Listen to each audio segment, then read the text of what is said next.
Is your #1 goal in life through everything work? Yeah, I think every part of my life kind of revolves around it. People like this will say, oh yeah, that's not healthy. If you don't like the Constitution, No, that's on you. Really, then why are you saying that Section 3 of Amendment 14 requires a conviction? Past few years, you've had a lot of drama. You just had a big one with What's the big one? Melina. Aw, to my Steven. Ultimately, what I'm getting at is like, where do your priorities really lie? They definitely lie with work, 100%. Well, you're kind of a nice guy. No, that's gonna be cut.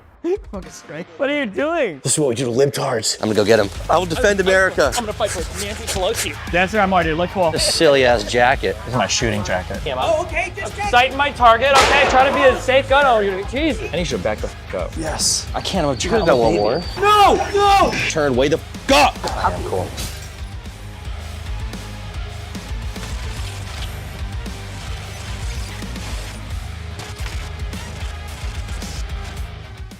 Stephen Kenneth Bonnell II, born December 12, 1988, known online as Destiny, is an American live streamer and political commentator. He was among the first people to stream video games online full-time and received attention as a pioneer of the industry. Since 2016, he's garnered further attention for streaming political debates with other online personalities, in which he advocates for progressivism and liberal politics. At least, that's what Wikipedia says. In reality, Destiny is all of those things, and he's also a very controversial person. While he is a progressive, he's also very edgy. At Destiny, you said like 1 month ago. I mean, he was reading it. You wasn't supposed to don't say read that. it, bro. Which sort of puts him at odds with a lot of the other left-leaning people online. His community has been the birth of various popular streamers like Hassan Piker and Vosh, both of which Destiny has been at odds with for years, despite their initial interactions being friendly. Nothing I do is performative. I'm not going to, for instance, I'll use Hassan as an example. I'm not going to talk to a black person like Trihex and say, hey, the N-word, it's always that.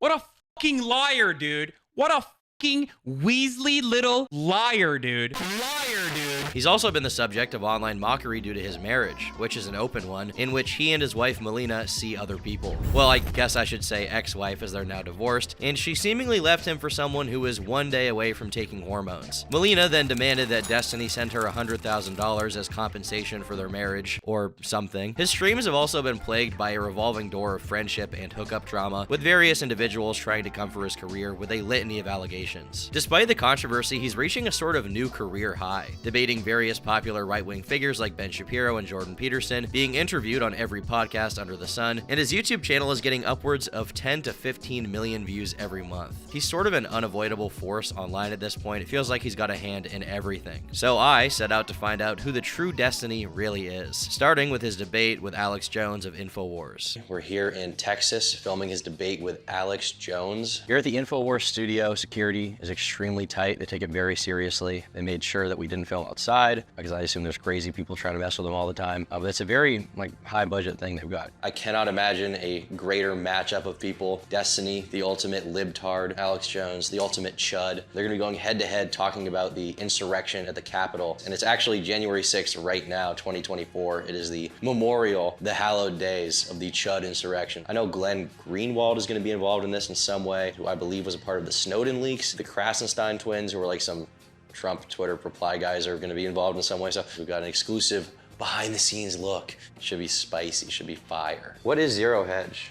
It's the media company that's producing these X live debates. Okay. So they did one with Laura Loomer and somebody else about Israel Palestine. It's you guys, Alex, Destiny. Hey guys, a bunch of patrons. I'm sorry that you guys are going on. How you doing, man? Nice to see you. Good to see you. I'm Brian. See you. Tom, nice to meet you. Like the shirt. Thank you, I appreciate it. Anyway, that's right. I apologize. Good. Yeah, I think so. Okay. He's not really short. Are you guys familiar with the indictments? This guy gets right fucking into it. Not how are you doing? How's the pizza? Are you fully familiar with the elector scheme? Do you understand how all that was supposed to work? Okay. Do you know what Red Pill is? Debating these guys that I kind of do you know anything about Ray Epps? I know the name vaguely. Ray Epps is some boomer conservative guy. He went to DC, all fired up to protest. I think his heart was really into it until the actual rioting happened, and then he was like, okay, wait, chill out guys, everybody calm down. One of the things conservatives hang their hat on for this whole conspiracy is this text that he sent his nephew. His nephew's like, are you there, what's going on? He's like, yeah, I orchestrated the whole thing. I think I'm watching your stream right now. Yeah, bro. Holy shit. Oh yeah, sorry, I'm the exact same in real life, sorry, yeah. You're in. So anyway, how you guys doing? I brought coffee. Hot chocolate. Just coffee. You're doing chocolate? a Are you thing on 12 me. fucking You're doing years a old? video on me. I always drink hot chocolate. Okay, well, I'm not giving into your bullshit. This is Americano. We have cream and sugar. It's okay. My mom was asking what I'm doing on here, so she was like reading your Wikipedia article. She's like, he's one of the first full-time live streamers on Justin.tv. Are you technically the first? First guy to do it professionally, yeah. Quit his job and do it full time, yeah. There's no one else? No one else that I know of. Do you, okay, if I was gonna look for I want a pen and notebook if I can. It would be so nice to take notes for this if I could do it. Are you like nervous at all for this? A little bit, not really, kind of, I don't know. Not really, kind of, I don't know. So you don't get nervous for this kind of thing? I was nervous I'm not even debating. I was nervous just coming here to the studio. It's a different kind of nervousness. Like, I have, like, the facts are easily on my side, and I have a huge, like, database of them now in my head. Are you confident that you're gonna be just fine? Yeah, I'm always coming to myself, yeah, obviously. I mean, Obviously. well, because I've been doing it for like 7 years, right? So early on when you're starting out, let's say with a JonTron discussion. It is a European nation historically. There's just no debating that, of course. The first thing that you just said doesn't really make sense. It was a European nation. Were you nervous about that? Not as much, because I feel like the expectation kind of matches the reputation. Like when I was debating, it was really just a conversation with JonTron. Like all this stuff leading up to it, nobody really did like online gaming / political debates. So there wasn't like a huge expectation to be like super informed. It was just like really entertaining and funny and everything. Do you think the John thing was like a watershed moment, like the start of a lot of that stuff for you? I don't think so, but it's where a lot of people met me or found out about That's me. how I knew about you. Yeah. And I didn't even like you at the time because I was a John fan and I was like, oh, he doesn't like John. And that was just, in my head, it was just like, this guy. Did you watch that full convo?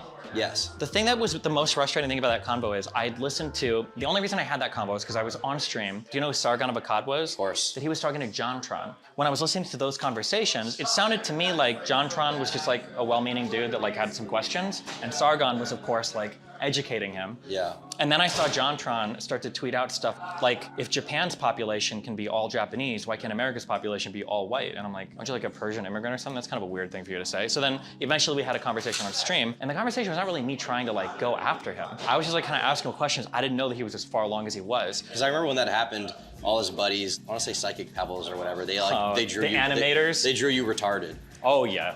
Psychic Pebbles, Ego Rap, all these guys that I loved. I still like their work. I think they're funny. I hate the people now. But one of the animators for, did you ever know a show called Metalopolis or Metalocalypse or whatever? Yeah, on An Adult Swim. Yeah, that guy. Like there were so many like big animators that came from my throat after that. I was like, oh, okay. But it's been crazy for me watching your come up because when I like saw you around that time and I didn't like you, and then around like 2017, maybe 2017, shout out Bedhead Bernie for getting me into Destiny, but he got me down the Destiny pipeline. That was when you were debating all the skeptic guys like Worski, Sargon, Tonkasaw. Oh, Tonkasaw. The crazy people. Well, this is the thing, because all these guys that you interact with, I mean, whether it's the skeptics, whether it's BreadTube, whether it's the Red Pill, I feel like you're kind of the one left standing. Obviously.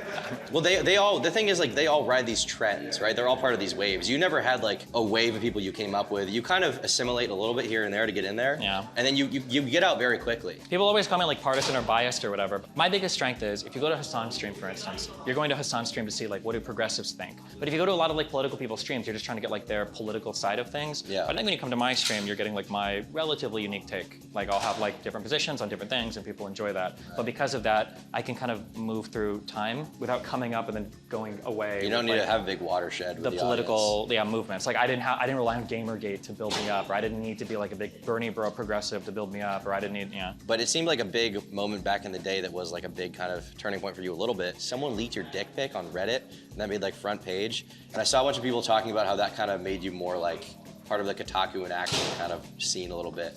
Maybe. My issue was just that basically there was a subreddit. Have you ever heard of the subreddit? This one be way before your time. Have you ever heard of a subreddit called Shit Reddit Says? Barely. Back in the day, this was like the SJW subreddit. SJW is what my generation called woke people. Oh, that's what, you talked to Vosh about that. He came from there. He came from there, yeah. You can see this is an example of the kind of structure that I'm referring to. But Shit Reddit Says was a subreddit that tried to like witch hunt basically people's careers into the ground, and then I was one of their favorite people. So they would like email sponsors, and then if sponsors wouldn't drop me, they would email their sponsors' clients to get them to drop me. Like really hardcore shit. And did you get stuff dropped? Not usually, because I didn't carry too many sponsors, so because I didn't ever want to be hostage for shit like Without that. getting into numbers of these things, like, I mean, with the Keppel stuff back in the day, did you take like a big financial hit? Like when you got kicked off Twitch or stuff like that? Like, was that like? Twitch was pretty shitty. Oh shit. That probably cost me $15,000, $20,000 a month, I think, when I got kicked off Twitch. I'm always kind of like I run my own website with my own subs and everything. I'm always trying to stay a little bit independent because obviously I have to be able to weather the storms of political opposition. Yeah. So. Scary. Yeah, it is. Squirreling away nuts for the winter. Something like that, yeah. You don't seem too reckless with your money, which is probably a good thing. What do you mean by that? Do you know what this is? Balenci? Yeah, and then this is Gucci. They did custom designs for me. I don't know if this is... Versace? No, this is Neiman's. Damn. And now you're here. This is probably the most popular conservative you've debated? Who? Alex. I've been on stage with him before. Alex Jones has kind of tumbled a bit after the Sandy Hook ruling, I think. I'm Tom, and this is the InfoWar. I'm Ewing.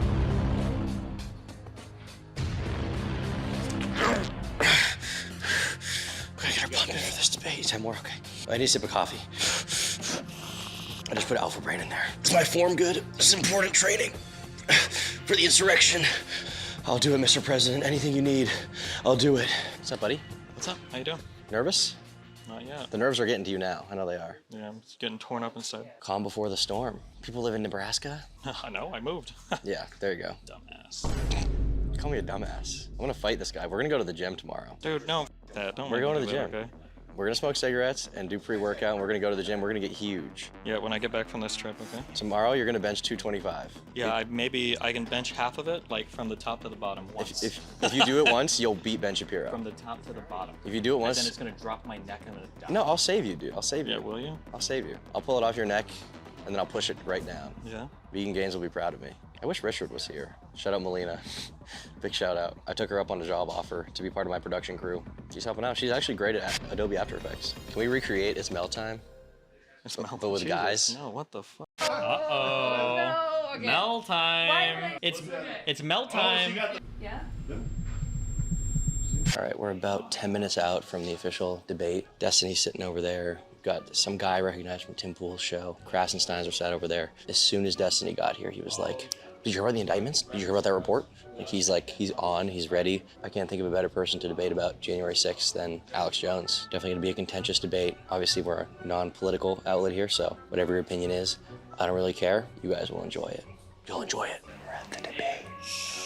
Stephen Bonnell, known as Destiny. Well, I don't think I probably needed much of an introduction. There's no Russian connection. That's all. mRNA vaccines. Take your extra. I want you to take all the shots. Global warming. So you know what the United States we usually... Wait, here, we have... Independence. If we do want an insurrection, you'd know it. We are there right now. We just were. It's January 6th. Listen, if there was any time to go don't there... worry. Don't touch me. I got your ass. Yes, that's correct. But the idea that Trump thought that he lost the election. Whether you believe it or not, Trump believes that the election was stolen, and he was using the legal recourses available to him at the advice of his legal advisors. That is not true. And they used January 6th and this extremely inflated narrative, and they've made it now so that they can charge those people with felonies. Hey, insurrection without having to invoke every other Democratic leader's name. No name calling. No, his name's Ding Dong. Ding Dong, Destiny, whatever it is. If you don't like the Constitution, that's on you. Really? Then why are you saying that Section 3 of Amendment 14 requires a conviction? Alex, why did you say that Section 3 of Amendment 14 requires a conviction? Why wasn't Trump indicted? Why is Hillary saying Trump's Guys. Why is Hillary saying Trump's All right, can you have an answer that I'm question? about to stand up, just so you know. That's it. We're done with this fucking conversation. All right, let's go. How's it feel to lose? Let's go. You don't want to say bye to anyone? Kisses? Meeting Alex Jones in person was pretty surreal considering how famous the guy is. Or maybe infamous is a better term. All right, here we are, ladies and gentlemen. January 6th, 2024. The debate itself was very entertaining though, but as many debates are, it wasn't very productive and didn't bring a lot of closure to either side. I think those who support J6 and those who don't are probably just as dug in as they were before. But regardless, it was funny. We just got done with the Alex Jones debate. Destiny, how do you feel about that? I think it actually went okay. For you? I would have done things differently on my own, but I think given what it was, I think it went pretty good, yeah. How do you feel about the opposing side with Alex, Glenn? Glenn is a clown. I didn't get to hammer home that enough, unfortunately, because Alex was also a clown, but a much louder one, so he kept cutting me off every time. The Darren guy seemed to be the one that came with the most facts to argue, but he was the most passive and didn't seem to talk as much because Alex was screaming all the time, so. Yeah, I feel like probably either side, their audiences are probably not convinced of the other at this point. I don't think so, not this much, probably not. No, you weren't even able to get, I think you did a lot of preparation for this one. It seems like you weren't able to put a lot of that to good use. Yeah, I like to do like the factual argumentation combined with kind of like the punchy rhetorical skill, but that's hard to do when you've got partners. Like for Alex, if Alex wants to shout at me the whole time, I'll shout at him. I can do that forever. But then if my partners want to chime in, I can't really shout over them. And then sometimes they can derail like a line of argumentation I want to go down, and I can't really interrupt them because I have to give them their space. But I will say for this conversation though, they were the best debate partners I've ever had. So this is one example of, you've done a lot of in-person debates and conversations and podcasts in the last, I want to say, year and a half. It's really ramped up. Before that, it was mostly you in your room talking to people on stream. Now it feels like, you know, every few weeks I'm getting a new video of you in my feed talking to someone that gets turned into a TikTok clip. You used to stream like 300 hours a month, and now you're getting down to like 160, 170, and your audience is kind of jilted about that. They're not too happy with that. Do you think that you're doing yourself a disservice by, you know, giving so much leverage to other people's platforms when you could be focusing on your own at home? No, I mean, it's helped me expand a ton. Like my audience might get mad about it, but like my concurrent viewership is like 12 or 13K now, probably because I'm expanding so much. And that's higher than it used to be? Yeah, and like I'm showing up on more shows, I'm like making more connections, like more people know about me, even if they're not all necessarily viewers yet or whatever, but going on to all of the different platforms with all the totally different audiences, I think it's really good for awareness of me in general. Obviously you have a lot of opponents. Who would you consider like someone that you're like, okay, that's my buddy, that's a good buddy that I like to talk to? And maybe someone not from your community, not an orbiter, but somebody who you've had a conversation with on a mainstream platform. Yeah, I don't know, usually the people that I'm fighting with or I disagree with are so out there compared to what I believe. It's hard to say if we mind meld much. Because like there's a wide basket of people that I can talk to and have good conversations with. We don't agree on everything. Do you think conservatives are retarded? Not all of them, but the Trump defending ones. There's a lot of videos of you saying conservatives are retarded. I think the Trump defending ones are unhinged. I feel like all of my debates over this January 6th stuff is like pretty evident of that. Is this like anti-intellectual, anti-literature, anti-history, anti-data thing, like something you find very frustrating these days? Yeah, but I wouldn't call it anti-intellectual or anti-data. I would call it populism. I think it's the idea that you have these like heroic figures that are larger than life, and everybody around them is trying to bring them down. And the only person, the only person you can look to is your particular populist figure. So you're comfortable with the current administration then? I like kids better than people. Poor kids are just as bright and just as talented as white kids. Biden, yeah, I think he's done a great job. His cabinet maybe?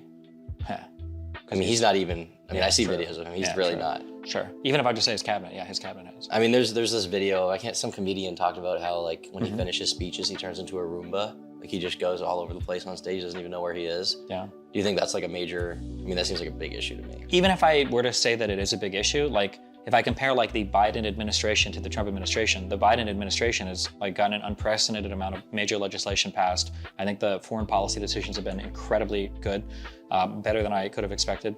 There's still some domestic issues, obviously, that we have to sort through, but this is like, we're still in kind of like the fallout of COVID, the fallout of low interest rates, the fallout of like the international pressure on, you know, food and oil and everything. I think he's doing a really good job, or I think his administration is. Well, if he's doing a good job, do you think he's gonna win? I think if he runs against Trump again, I think he'll win. Now that you're coming off the back of what we lost abortion under Roe v. Wade, you've got all the Trump indictments. I have a hard time believing that Trump would win against Biden in the second time, but. There's kind of an inherent distrust of the government, of, you know, intelligence agencies. I mean, CIA, FBI have like hundreds and hundreds of memes about them. Would you like, are you in favor of our intelligence community in the United States? Yeah, of course. I mean, I think a healthy distrust is good, but it just can't be blind and stupid. Like, I think we should always be investigating these agencies and trying to hold them accountable. Like, we can see that they made mistakes during all of the Russian investigation stuff, that there is definitely an element of political bias that is probably pervasive through at least the FBI, according to the Durham report. So there's things to hold them accountable for sure. And why do you think that these guys have such large, followings? I mean, InfoWars is definitely a larger following than you, right? Okay, listen, I'm worth more, okay? Are you? I mean, maybe now. I'm pretty sure they're worth like negative $1 billion, right? He made more prior to the lawsuit. He made more. Yeah, true. I think people, when they shop for news, they look for stuff that makes them feel good. But that's their main criticism of the mainstream media, right? That they just feed slop. Do you think you have people in your audience that probably go to you for that content slop? Yeah, probably most of them. That's why there's like a joke where like if a certain video is coming out and people are watching in my stream and they all have like an opinion they think I have or whatever, and then I watch the full video and then I give a take, but it's the opposite. They spam that like the driving guy emote because they're all doing like a 180 because like, oh shit. So yeah, there are people that watch me that copy my opinion and should be doing more critical thinking, but I encourage people to think for themselves and to evaluate their stuff. And I try to I think my audience is pretty good at being critical of me. Like, for as much as people say I ban everybody that disagrees, like there's a healthy amount of disagreement. There's a decent amount of hate on your subreddit for you. Yeah, there is. Yeah, it's funny to see. And me sometimes a little bit, which is also funny. Yeah. Past few years, you've had a lot of drama. You've had a lot of drama. Hell yeah. One of the dramas that I was most interested in was with Keffals. Wow, we've spent a Spent the past 2 weeks working on some stuff. Yeah, here we go. I went with the title, Keffels, a case study on internet terrorism and mass media manipulation. And I saw not that long ago that you had like lunch or dinner with Keffels and Brianna Wu. What was that like? I mean, Keffels apologized to me. She said that she felt like she was in the wrong with her witch hunting stuff and that she was a little bit too overzealous online. Did you accept that? Yeah, I mean, if somebody apologizes and she had a history at that point of, I think, a few months of like fighting with people that were pretty on the far left, I mean, like, I'll accept any apology, I guess, but then I have to see how you behave in the future to see if I mean, she tried to destroy you. Yeah, she did in a way. I mean, she claims she didn't, but I think she definitely played a hand in getting you deplatformed. Probably did, yeah, for sure. That's how it goes, it's the internet game. You can forgive that? I mean, that's what they do, you know? I think I look at people's like states of mind and I try to assess like how reasonable their actions were and like what kind of person it would take to do a particular thing. They were completely unreasonable the entire time. They were understandable. She didn't know me. I came off as transphobic. She had a whole community hyping her and she's like, oh my God, let's go. And it was like that kind of mob mentality shit. Yeah, it was bad. I mean, I'm not gonna sit here and defend the behavior. I'm just saying that like I would view that a lot different than like a friend backstabbing me or something. Or like a personal acquaintance I find out has been doing like really shady shit. Like I would hold that to a way higher standard, I guess. Well, maybe you're just so black because you've had that happen too. Maybe. Because you've had that, okay, holy shit. You just had a big one. What was the big one? Melina. She backstabbed me? I mean, she didn't backstab you, but I mean, you had a big falling out with the person you were probably closest to for the past 5 years. I think we had a big falling out. Depends on what you mean by falling out, I guess. A divorce? Oh, when I think of falling out, I think of like public drama, like super public. Well, there was some public drama. I mean, A little bit, but she not tried much. not to be involved, but Yeah, exactly. her guy, Memetics, Memetix, he was involved. Yeah. And then at a certain point, she was asking you for $100,000. Without getting too deep into it, basically her living situation in Sweden is becoming a little bit more complicated because of decisions to leave Sweden. And so she felt like the moral thing would have been for me to pay her back. Does she actually feel that way? Does that make any fucking sense? She probably was just seeing if she could play on my old feelings for her to get her to pay the money back. Did any part of you want to give her that? Absolutely not. That just seems dark. What do you mean? Okay, this is the thing I don't understand, okay? You're such a fucking emotionally, I want to say detached person. I mean, I guess, you know, I'm not talking to you about your feelings every day. You probably have people you talk to about that. Like your mom? Yes, like my mom. You got her, okay. But you're so emotionally detached from these things. Like, you just had like a mind divorce. In my mind, you'd like need to take like a month off streaming to like take baths. And I don't think it was a mind divorce. I think we had... Is any divorce not a mind? I think some could be a mind, yeah, for sure. But me and her we'd had like some problems with our relationship. Some of them gotten a lot worse over the last year. And then through the lens of like another person, I started to realize like, okay, hold on, this is like really fucked. And after analyzing that, understanding it, and then introspecting on it, and then realizing what I wanted going forward, I was like, okay, well, this obviously isn't working. So it's easy for me to take a step back from that. But I can understand like, if I was in a situation, like some guys might be married for like 10 or 15 years and you think it's the love of your life and everything's perfect, and then you find out like they cheated on you, that could be like my world is crashing down moment, you know? In your previous relationships, have you had sort of a more emotional response to when it ends? I mean, I have an emotional response. I was sad. I mean, obviously, sad when your relationship ends, but hopefully But like some young guys have like mental breakdowns when their girls break up with them. Yeah, I don't know. I feel like I can find something a lot better, obviously. If there was that much fighting or that many issues towards the end, I can do way better than that, I would say. She probably feels the same way, so she won't, but I'm just kidding. Sorry, I'm sorry. That was... She'll hit up Asmund Gold. Yeah, maybe. I don't see you interact with like the main Twitch streamers. Well, I can't now because I'm banned from Twitch, so I can't go on their streams. Prior to this, I did quite a bit though, yeah. You were? Yeah. What about Mizkif? What about him? Is he evil? Evil? No, I think he's really like content brain driven. But I don't even think he would deny that he is. But I don't think he's like a horrible person or anything. What about that whole Adriana Lee thing? Yeah, I think that was pretty shitty. The story there is his friend Crazy Slick. I think basically he was friends with Crazy Slick. I think he was trying to cover for Crazy Slick, and in doing so kind of railroaded the story of somebody else because the whole situation seemed kind of like dumb and silly. Maybe to him. I obviously think it was bad. I think it was dumb. He shouldn't have done it. I think he knows he probably shouldn't have done it. But I don't think it was like the worst, most horrible, evil thing in the world.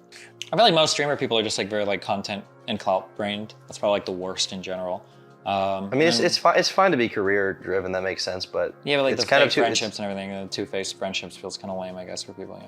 Well, that's what I'm saying. It's just such a crazy extent. But to me, the dichotomy between you and them is like they have these fake friendships, but they're also way more emotionally involved and like hysterical. And I've never seen you like cry on stream. I feel like I've seen every fucking streamer cry. Is that what you want from me? Maybe a little, maybe just some fucking humanity. You're like a robot a little bit. I mean, I'm generally pretty good about having like decent length from people in terms of my expectations. Like it's pretty rare that somebody like, there's huge drama and I'm like, I never saw that coming. Like there've been a couple people for sure, but generally like when, like I have a history of associating with a lot of crazy people. You've had so much drama. I mean, Lav, Redacted, Mr. Girl. He said something about that. This guy is very smart, and I don't find a lot of people that I feel like I can have a meaningful conversation with that feels very real. It makes me upset that a person like this could be lost into nothing. Like, this guy is creative. He hasn't blown up yet. What if he never did? That would make me very sad. I mean, these are people you knew personally. You were having on stream regularly. You've had falling outs within the last year. Isn't that like do you not just look at the past year and just think like, oh, look at all these tattered, up relationships that I had that fell apart? Well, more specifically, the past year's actually been pretty good. I haven't had like almost any drama. Was it before the past year? But the year before that was probably the craziest year of drama. I don't know, it was really good viewership the whole time. Like, it got a little bit crazy towards the end. There's the content brain. I mean, I think the issue, it sounds like I'm jerking myself off, but I mean like, I've had 15 years of streaming. I think I can say this. I don't think that I've done anything that bad, really. No, but throughout all of it, you haven't had as many falling outs like that. But what I'm saying is that like when these falling outs happen and these people like attacking me or whatever, usually it's just kind of like fun and we just roll with it and see where it goes. It's not like somebody can expose me on some crazy shit, which I think is like what a lot of people are worried about, because my private life is so public, it makes it really hard to actually hurt me or attack me in a lot of ways, because like, well, what are you gonna say? I guess beyond that, I mean, doesn't it bother you to like get to know someone intimately and then have them go nuts on you? I mean, it would depend on how intimately I knew them. Like for Lav and Mr. Girl, I think I'd seen Lav in real life one time. I don't think I'd ever seen Max in real life. So like, but you spoke so highly of him. You were like, he's one of the first people who I feel like is totally walls down, honest, willing to have a conversation with no preconceived like restrictions. Yeah, I think he it. kind of is. Yeah, maybe a little bit more. But like when you find someone like that and you like cling on to them, and then within 6 months that relationship just goes down the fucking shit, doesn't that? I think that doesn't keep you up at night a little bit? Like, well, fuck. No, because it's not like I relied on him a lot for something emotionally or like for some kind of friendship or whatever. He was a really interesting guy to talk to. He still is interesting, but he's also kind of tried to call me a rapist, so yeah. Kind of weird, but yeah. I think that if it was somebody like if Melina had gone like public and just started like shit talking me a ton, I'd be like, oh, well, that's kind of shitty. Or somebody that I would consider like a close, like actual personal friend, like started shit talking me a ton, that would be like, oh, that doesn't feel good. Like I have like 5 people I call like good friends. You seem to have like, I mean, I don't know, I don't really know, but you seem to have like a lot of connections with people you're constantly meeting. And yeah, I've got a lot of connections to people. And probably a few close personal friends, yeah. Does that get, do you think your lifestyle is making these things messy? I mean, a lot of people will point to your relationships, like the polyamorous relationships. Melina considered Bob7 her closest friend, and it seemed as though he felt somewhat similar. So like he's made references to like, oh, I hope I can make you happy when we meet. Melina confided in Bob7 regarding all sorts of matters in her life, whether it was the consensual sharing of nudes. Their communication over the next several months, from April to November, would continue without incident. And then you're always flying out to meet these people. You have like this giant web of connections, and then once in a while, behind the scenes, somebody like Melina will go and shit talk you to 10 different people and ruin your relationships. Do you think this is like conducive to your success? Is this just like a byproduct of the lifestyle you want to live? Yeah, I mean, I don't know what I would trade any of it for. Like I've had a lot of fun the past 15 years of streaming. I've had a lot of fun the past 5 years. I would say even like the totality of my relationship with Melina, I think it was a lot of fun. A lot of it was, but I also learned a lot. Yeah, I don't know. I think for me, what like things that are too much is if it's getting to the point where I'm having to take like a lot of days off streaming because I'm having to like emotionally process stuff in order to move forward, then I would have to be like, okay, well, this is not good. But generally, like if shit gets and I can stream it and we can chat about it and I just like keep working, it's like, you know, it is what it is. One of the things people bring up against you, we're going deeper now. Oh, shit. One of the things a lot of people bring up against you is they say you're a bad father. Sure, damn. Why'd you move so far away from your son? For work-related reasons. Do you think I should have uprooted his life and brought him with me to California? When's the last time you saw your kid? I don't know. Do you want like the age he was when I saw him last? Do you want me to tell you what he was wearing? You foul fuck, or? Stop talking about people's sons. Kim. He had a child, and he's just paying for the child's existence. Abortion was the correct action here. Custody. You abandoned your child to go play Starcraft in Miami. You talked about how missing Nebraska a little bit and thinking about how maybe things could have been different if you had stuck around to be with your kid. Do you regret how things went there? Do you wish you were... Regret which part? I guess just not being there all the time. I mean, like, yeah, to some extent, of course. When I originally was there in Nebraska, I felt like being there was like super inhibiting to my career. So I had a little bit of a conversation with his mom about like, could all of us maybe move to California or Florida? But that was like completely off the table. Is this when you were together? No. but we were like still co-parenting. Obviously, because she had her whole family there and his mom had her job and everything there, like she doesn't want to just pack up and move states. He's kind of locked down there for as long as he wants to be with his mom and his family and his friends there. And then I felt like if I lived in different areas, there'd probably be a lot more career opportunities available to me. Some people said I just moved to places to f people, but I mean, I can just fly out and f people. So I waited until he turned 8 because I was trying to think like, well, do I want to leave when he's like 2? That feels kind of weird because he doesn't even know who I am. So I waited a little bit, like, well, he's 8, we can have a conversation, he can kind of understand it. When he was, I think, either 8 or 9, I moved to California initially so that him and his mom, because they were living like in a kind of a shitty apartment at the time, and then she moved into my house with him, and so he lives there now, so he can go to the same school and hang out with his family and everything. Then you wish you were like, I don't know. I'm not trying to do a gotcha moment here, I'm just genuinely curious, so I hope you don't feel like Yeah, I mean like more present or more, yeah, for sure. Like to some extent, like I prioritize probably my career a little bit over like my relationship with him. Yeah. I mean, God will judge us. God will. Yeah, and I remember that like I had like there was a period where I look back at these texts sometimes, it was so unbelievable. I'm like texting my kid's mom saying shit like I'm a horrible person, like take Nathan away from me, I don't ever want to see him again, like I'm a horrible, don't blah blah blah. And it's like I'd never say anything like this in my life. I'm the most high driven, like confident person. It was like crazy to me to see it. But yeah, I mean like I try to provide obviously financially for him as much as I can. But I mean obviously that's also no substitution for like having your dad hang out with you every day. Yeah. Yeah, I guess at the end of the day it's balancing out like how like after this I'm gonna fly and visit him on my way back to Miami. But obviously that's not the same as living there. No. Do you see him, I mean, you see him what, a few times a year at least? Yeah, I mean like several times a year. Usually whenever I'm doing trips or traveling, I'll fly out and hang out with him. And then we talk kind of on Discord and stuff, although he kind of gravitated a little more from games and does real life shit now, so him. Well, that's good. He's not like you then, he's normal. Not good. Is he like you? Yeah, he's a carbon copy of me, yeah. Yeah? Yeah, his mom reminds me all the time. Wow, that's funny. Yeah. I bet she loves that. Yeah, for sure. The career, that's like your whole shit. You're like, I have this a little bit, but you're like psychotically in. Like, I don't even know, do you take a lot of days off? You just seem like you're so on. Yeah, I think every part of my life kind of revolves around it, but I also super enjoy it too. Like I've said, like if I worked at McDonald's, I would come home and probably get on Twitter and like start fighting with people and shit. Yeah. That's just, yeah. You did it for 15 years. Is this like, this is it, you think, till you die?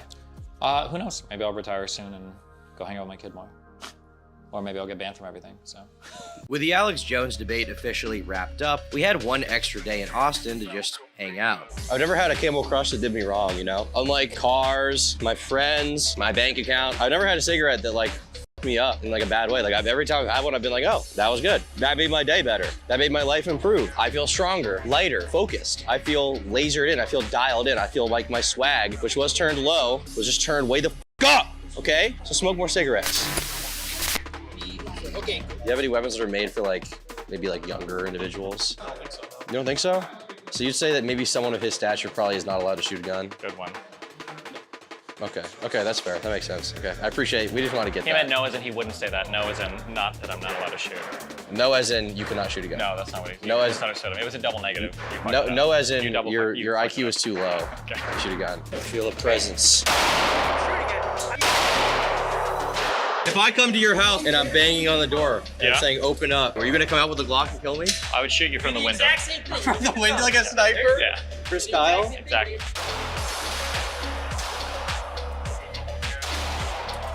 The thing that's like about guns is that most people that are into guns are also retarded and Republican. The donut operator guy seems cool. I haven't seen him say anything or do anything stupid, but I know that like the problem is sometimes they invite a lot of like very political people. Like the last gun thing they did, I saw fucking Alex Stein was there. I'm not gonna be in any proximity to this guy at all, so yeah. You want to be around him? No, I don't. I'll never. About him? Anybody that goes into like the kid jokes or the wife jokes, I never associate with a gun. It's just stupid. That's the line. What? Well, I feel like because like you hang out with a lot of people who you maybe would consider kind of, I don't know. I mean, okay. That's usually my red line. That's why I cut off Sneeko and Zerka completely forever. Here's one criticism I have of you. Yeah, real criticism. Okay? Yeah, criticize me, baby. Fuentes. One of the biggest criticisms Destiny gets is in regards to platforming controversial people, like Nick Fuentes, head of the America First movement. Some people believe he should not be platforming far-right figures because there is implicit danger if their ideas spread. Others believe these ideas need to be debated out in the open. Whether or not he was a Nazi wouldn't have changed him coming on my platform. I think for a while, America First was trying to get away from the crazy ultra like Jewish Nazi shit. Maybe That's there were still like there. memes and jokes, but I do think they were, especially with like AFPAC and everything, I think they were trying to move towards like a little bit more mainstream, like probably still like a little bit of the Nazi jokes and shit, but less than they were before. But I think that as soon as he got hooked up with Kanye, I think all of that went completely back, and now they're like totally back on there. Because Fuentes was on a bit of an upshoot before the Kanye shit. AFPAC was really successful. They got what, like 2 Congress people? Matt Gaetz and Marjorie Taylor. Yeah, that's a really big deal. That's more than any fucking lefty has ever done for their fucking shit on YouTube. When I'm criticizing his points of view, what I tell people is you should just criticize the point of view. Because the problem is that when you run into somebody, especially somebody who's like a little bit more politically adept, like Fuentes or American First, go, oh, you're a Nazi. They're gonna start bringing up like a million things that like actual Nazis believe. And they're gonna say, well, we break from Nazis here. And then you're just gonna look like an idiot. Rather than call somebody a Nazi, like just criticize the positions. Like I disagree with Fuentes on like any race realism shit, any like weird immigration shit, any like race-based like stuff like that. But I'll just fight on the policies. But people are very quick to just be like, oh, he's a Nazi. And then they're just like done. And but then you cut him off. What? You cut him, like you wouldn't do content with him now. I'm trying to think. The current reason I've listened on Blacklist because he does the crazy aggressive deplatforming shit. Like the Griper people will spam report people if they don't like you, which I think is hypocritical and annoying. Haven't you done that a little bit? Nah. I've seen some old video of you reporting Nick's Twitch getting him banned. Who? Did that ever happen? On stream. This was like 2018 or something. You saw he was on Twitch Here's and the thing that gets flagged rewritten. You should ask my community also if you ever want lore, because they know shit better than I do sometimes. Because there was a big 2v2 debate that I had with me and Hassan versus Nick Fuentes and Sargon of Akkad. And I remember after that stream, Nick's stream got banned. And I complained on stream, and I messaged my partner contact because I said like just curious, like why did he get banned? Because if I'm debating somebody saying I'm pro-platforming and then they get banned afterwards, that makes me look stupid. Like why the fuck would I ever do that? But there might have been, because I know that people say I spam reported Nick after that debate, and I'm almost positive I didn't. There's I know some video of you on stream, not spam reporting. That might have been. You actively are like pressing the report That button. might have been a year before or 2 years earlier, but there was a time when I first started getting into politics where I kind of believed in the like, well, maybe we shouldn't platform like certain points of view, but that position has changed over time. By the time COVID rolled around, my position was I don't care about like hate speech or anything like that, but I can understand people banning for like aggressive like misinformation and disinformation, like people just like lie online. But, like if you want to spam racial slurs or whatever, that's another thing. But prior to that, I kind of went back and forth to where I was like, well, maybe we should like debate everybody. But then I would get salty because when I would get banned, they would all cheer on like me getting banned. And I think at some point I'm like, okay, well, f these guys. So I kind of go back and forth. But for the past like 2 or 3 years, I've been pretty like, yeah. Because there was a time in 2018 when you would talk about like people who deserve to be deplatformed are people who actively spread misinformation. That was when I was on the social media. misinformation thing, yeah. But you don't hold that opinion anymore? No, I don't think so. I don't think that works. Why not? Because because the ideas are really pervasive. So it doesn't really work to just ban them out of existence. Obviously, it didn't work for COVID misinformation. It doesn't work for Trump misinformation. It didn't work for vaccine misinformation. So you probably have to be able to like confront it and deal with it. And then 2, it's because I had a big shift in terms of how I viewed like combating misinformation. For a long time, you've heard like the saying like the truth can barely get its pants on before like a lie gets halfway around the world. There's like all these sayings or whatever. A lot of people on the right spend a lot of time making their stuff very entertaining, very funny, and that's how they're so good at like messaging to people. And I think people on the left just like don't even try. I think if you try hard enough, I think you can combat it. It just takes a lot of effort. Yeah. So you'd say probably these viewpoints, you have a very pragmatic approach to them. All of it is pragmatic. Like whatever hopefully. works. Yeah. Societally, if it did get rid of those opinions to censor all that misinformation, all those people, you'd be in favor of deplatforming if it was just like you get them off the platform and then I think it would depend on the type of misinformation and the level of harm, I think. If let's say hypothetically, let's say there was some piece of misinformation you could spread that would get people to like eat Tide Pods or something. And let's say that this particular piece of information was so juicy that like if somebody heard it, there was like a 30% chance that they were gonna start eating Tide Pods. I might say like, okay, well maybe this speech needs to be banned because like 100 million people just died from eating Tide. Maybe. I can't imagine there's anything like that, but I mean, people just need to do a better job at arguing them. You ready How to go? come one side of your beard really comes in and the other doesn't? Because it's called alopecia. I got so stressed out when I was f***ing your mom in the ass after she told me that she had AIDS that I was worried for a while I was going to get HIV, and then a bunch of hair fell out. It's kind of interesting because it's like a very like, there's like none there and it's all there. I was half joking, but I'm serious, yeah. Oh, it looks nice? You think it looks nice? No, it's fucked. You have like Yeah, but this is like a thing that hopefully comes back in 6 months. Having any facial hair is good. just 1 or 2 spots is gonna make each. Okay, hold on. You're the person that she's rizzing right now. Can we get like a review? Like how would you review Destiny's appearance? Like how would we review Shut Destiny? up. No, stop. Let's go.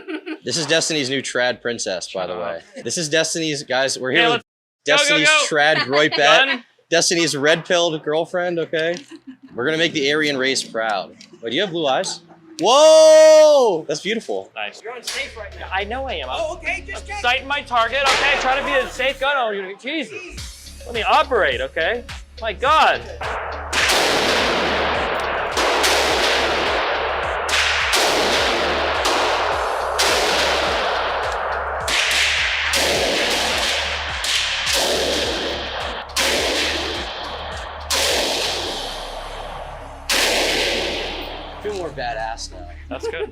god, I'm in Destiny's car. Can we play all the classic Destiny tracks? Like, do you love black people? Dude, oh my god, the one with the Jesse Lee Peterson? Destiny. How did you get the name? Is that a lady name? Yeah, kind of. I made it when I was like 9. Online, you pretend to be a woman? No, I just have a feminine name, I guess. Yeah, that's a girl name. Men will never obey us. Are you a beta male? I don't think so. Beta. Yeah, dude, like, when he, like, called you a beta, I was like, oh, that was so good. So we decided to do some fun gamer things, some fun soy things with Destiny, which included going to an arcade bar, the favorite watering hole among soy gamers in Texas. Although in fairness, I actually enjoyed it quite a bit, so count me in, I guess. Oh, were you on easy and he was on medium? We were both on medium. Oh my god. Play the controller and play your mom's pussy. Yeah, horribly. True. It's fucking melt time. Melt time is fucking back.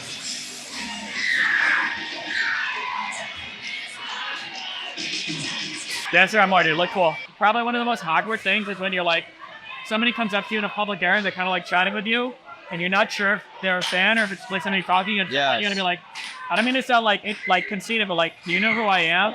Do you know who I am? Do you know like how? Have you had it happen where they don't?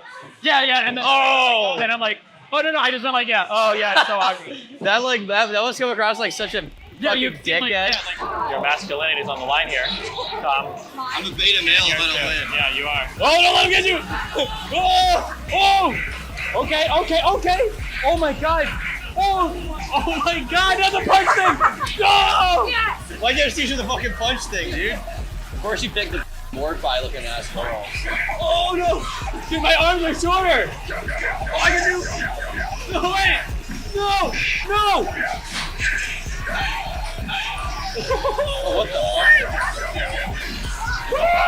What the f is that? You got Shiva, dude. That's ridiculous. That's the most insane thing I've ever seen in my life. No! You cheated! Yeah, I cheated, that's true. Yeah, there you go. Good night. It's not going. Okay, why don't you play the fucking game? Go ahead, figure it out. Figure the fuck out, Steven. I don't know. No, you know how to play it. Come on, you told me you know how to play it. You can play it. You're a good guy. Oh, you're so good. Wait, you're so good. Wait, I didn't know you were so good at this game. With our time in Austin out of the way, it was time for the second stop on our journey, Alexandria, Louisiana. There, we met up with Kennedy and Baker of Intuitive Defense on YouTube. Where can we find your stuff on YouTube for the fans at home? At intuitivedefense.com, we train people to go from beginner and cross the barrier from beginner into intermediate. I knew that in case there was an armed conflict, Destiny needed to put the Soylent down for a moment and pick up a Glock to defend himself from the libtard horde. All right, so we're en route currently to shoot guns with Destiny. We're in Alexandria, Louisiana. I've never been somewhere with like so much nothing. Now keep in mind, I'm from like New England. I'm from like a small town, New England. So we're really out in the sticks here. This is where the most badass American patriots are currently living, who are going to be saving America from the leftist scourge brought on by Stephen Bonnell II, also known as Destiny, also known as Diggity. What's up, D? Yeah, dude. Anything for you. So I feel like you hadn't been in enough controversy, and obviously, you need just a little more. No, come back. I'm defending this country against the soy libtards like you. Cuck. He's running away. I'm gonna go get him. I will defend America. I'll defend America. I'm gonna fight for Nancy Pelosi. Come Harris. Matt Gaetz owns you. Matt Gaetz owns you, little bro. The right wing owns you. The right? Are you the serious? The right owns you. I'm gonna cuck you so hard. Yeah. You wanna wait? Oh my God! You got me 4? Yeah. Whoa! Look at this guy, dude.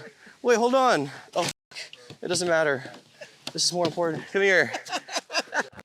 There we go. Oh my God! I love this little guy.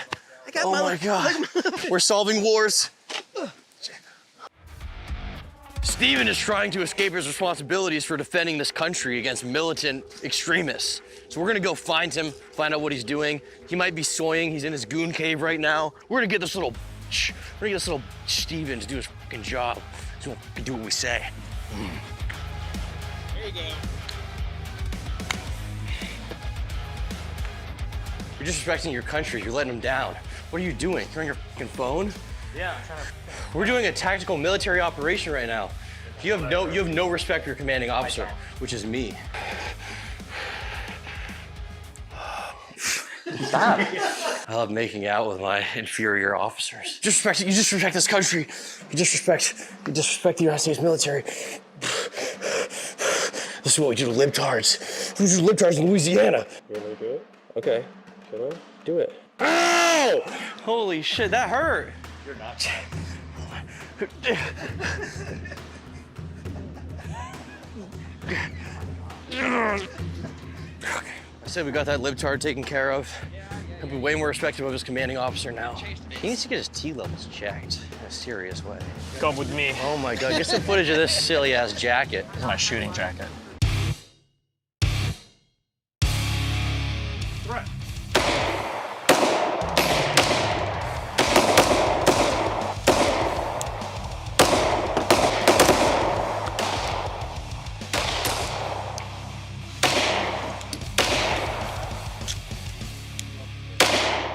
Technically though, like that's probably pretty good, right? Because you're not like shooting like, it's not like you're shooting everything, like it's all like about in that area. So if you fix the trigger pull, it'd probably look about like minor graces. You're being nice to me. No, shut up. You loser. Or it says it's got 9 rounds. Yeah. But then when I put in, yeah, but then when I put in the next one, now it says 11 rounds. Look for the shiny. Yeah. Thanks, I know. Look where. How many rounds are in this? 6. Wait, what? That's the follower. This is the base plate. Oh yeah, duh. Yeah, I was making sure you knew about that because a lot of people don't know about the base plates and the Glock mags, you know.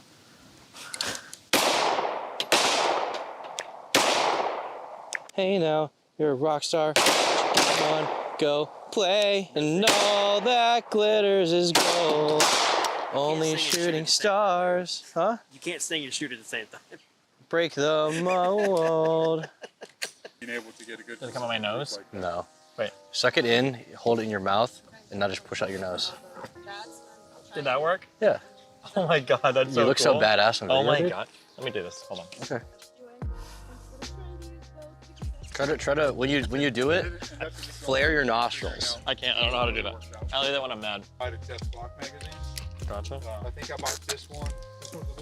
Just making sure I'm not gonna get any friendly fire over here, okay? I'm not one of your fucking orbiters, okay? So don't drag me into your mess. I'm gonna drag my nuts across your face, okay?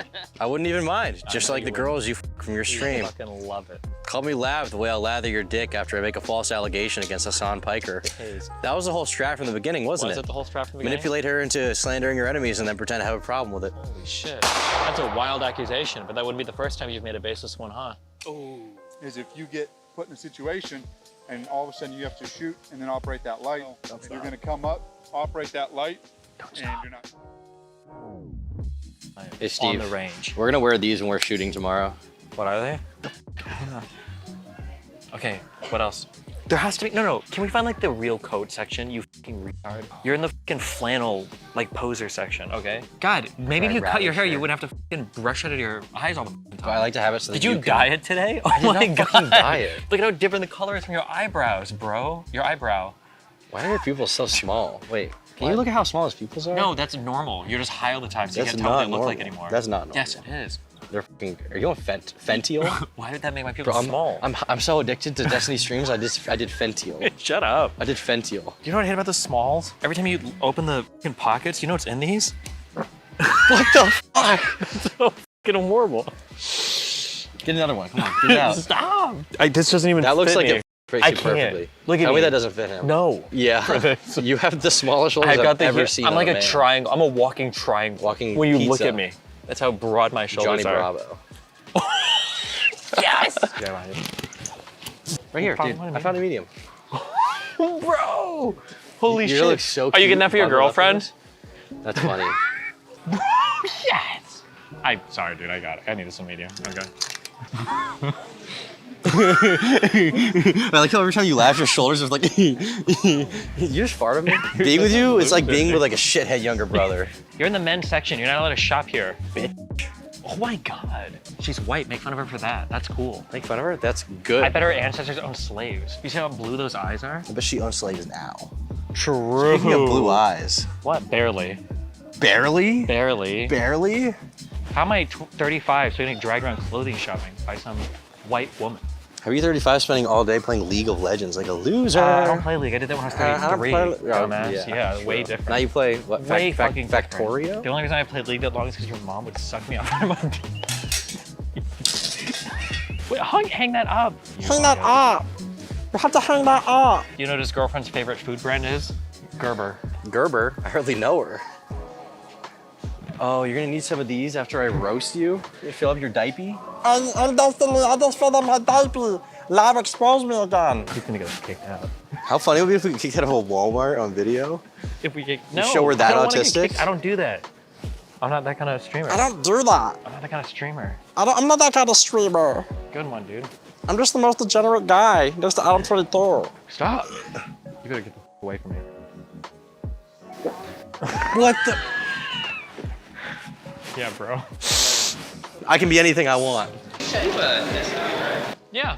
Nice to meet you too, man. Does Tom have fans anywhere? Unlock it. I always open the door for my ladies. Oh my god. I open the door for my ladies. Oh, my babe. You gonna fart at me again? Oh my god, thank you. Hello. Hey, babe. No. You're gonna definitely hurt yourself, okay? Okay, get inside. We are officially returning to the Intuitive Defense residence. Yesterday at Walmart, we made sure to get some cool clothing to wear. Climb to the fucking car that I rented. You can't even open the fucking trunk. Oh shit. How'd you do that? So epic. This is going in the video, right? Oh my god. Whoa. Owned. Oh, that was so epic, dude.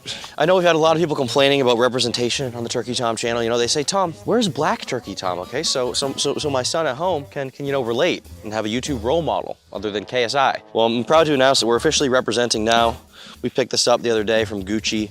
You know, I just really wanted to speak out for the community and pay back the people who have made me rich and successful to the point where I can afford to rent this shitbox Jeep where the trunk doesn't even fucking open. I love you. I love you. You still in bed? Wait, this is actually where Destiny lives? Wait, this is actually where Destiny lives. Oh, the sun is shining, son. It's time to do your chores. It's time to take out the trash. Go start practicing so I can come out and shoot, you fucking losers. What do you mean, dude? You need to practice. You're in fucking bed, dude. I've already done all this. You didn't play COD with us last night? Yeah, I'm sleeping, trying not to die. Oh my god, dude. Holy shit. You're literally a pussy, dude. You're literally a pussy. We tried. We're kind of unsuccessful in waking the soy boy, but that's okay. Hi. Are you winning? I'm waiting for you to put your glasses on, dork.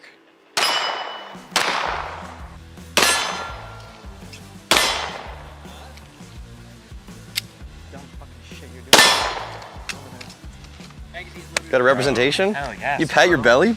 Yeah, bro. Or not MLK, sorry, Malcolm X. He's from Lincoln, you know? That's You can lose a little more weight. I'm about to lose 180 pounds if you talk to me like that ever again. Put your ears on. You're gonna go deaf. Destiny's so concerned with my health. It's so sweet. Oh, Destiny's a fucking shit. Bottle the shit.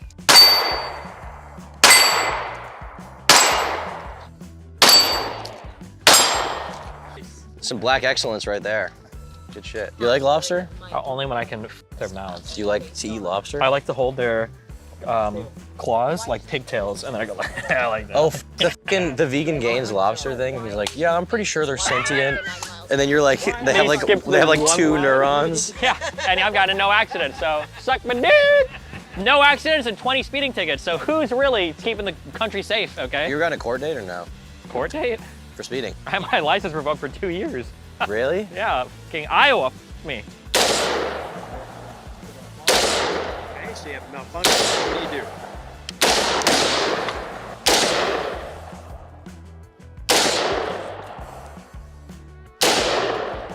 Start smoking, it'll make you better at shooting.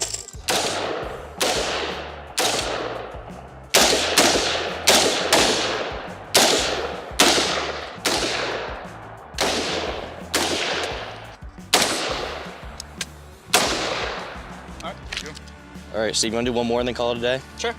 All right. Tiebreaker. You wanna both fire out of this one? Let's do this guy. Okay. If they ever do influencer boxing again and they offer us each like a large sum of money, that'd be so fun. Let's do it. Yeah. Let's like pretend we're gonna go easy on each other, but I'm just gonna beat the shit out of you. Okay. We We'll see. realize it? We'll see. Yeah, I think my reach, I would just own you. Yeah, but we've you been got these little roiding. arms. We'd both roid for months. I'd get in there. You can't do that. I'd get in there. I'd give you the hugs. and then hit you in the back of the head. That's a strategy, right? Yeah. Load up! I'm hungry. I want to go to Applebee's. All right, this one's loaded. Do you want to go first? If I go first, it's gonna be hard because you're gonna see I'm not gonna miss a single time, so you get a lot of pressure. 8 rounds, okay? 1, 2, 3, 4, 5, 6, 7, 8. Load your weapon. Slayer. Fuck!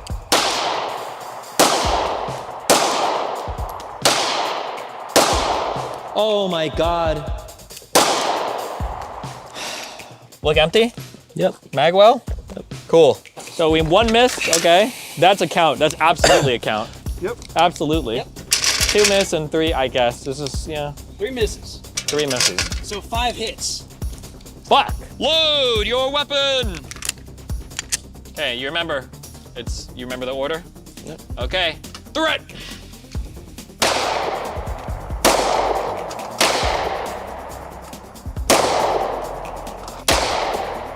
No shot, that doesn't count. Oh my god. Okay, I think I hit 6. I think you really only missed 1. So for sure, 1, 2, 3, 4, Yep, 5, broke the line. 6, 7. This one. Yeah. Okay. Wow. Good game. You're a champion. Good job. Good job. DGG. You did it. That's DGG. Guys, I feel a dark presence in this forest. I think there's a libtard here. We've got a serious fucking problem here. Oh my god. I didn't think it was this bad. Oh my god, all of his cuckery, all of his soy, all of his estrogen, all of his fentanyl, all of his pooptanol, dude, it's everywhere. But it's okay. I've dealt with situations like this before. I've been hired by many individuals across the great Pan-American landscape to deal with the libtard scourge in the only way I know how, by teaching them to be an alpha male.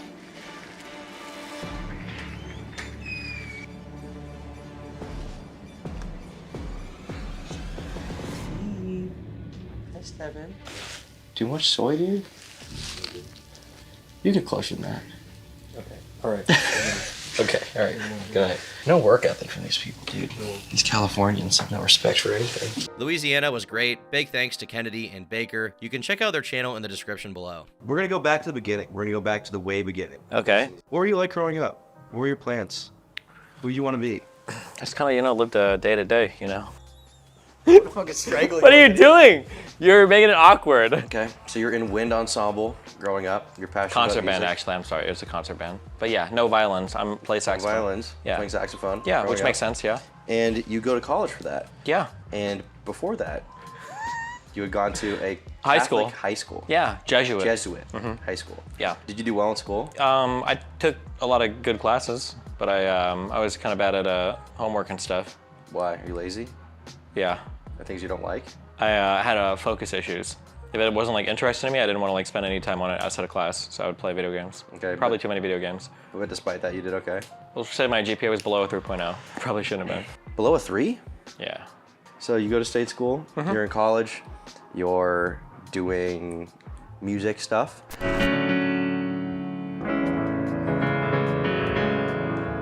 Okay, this is good.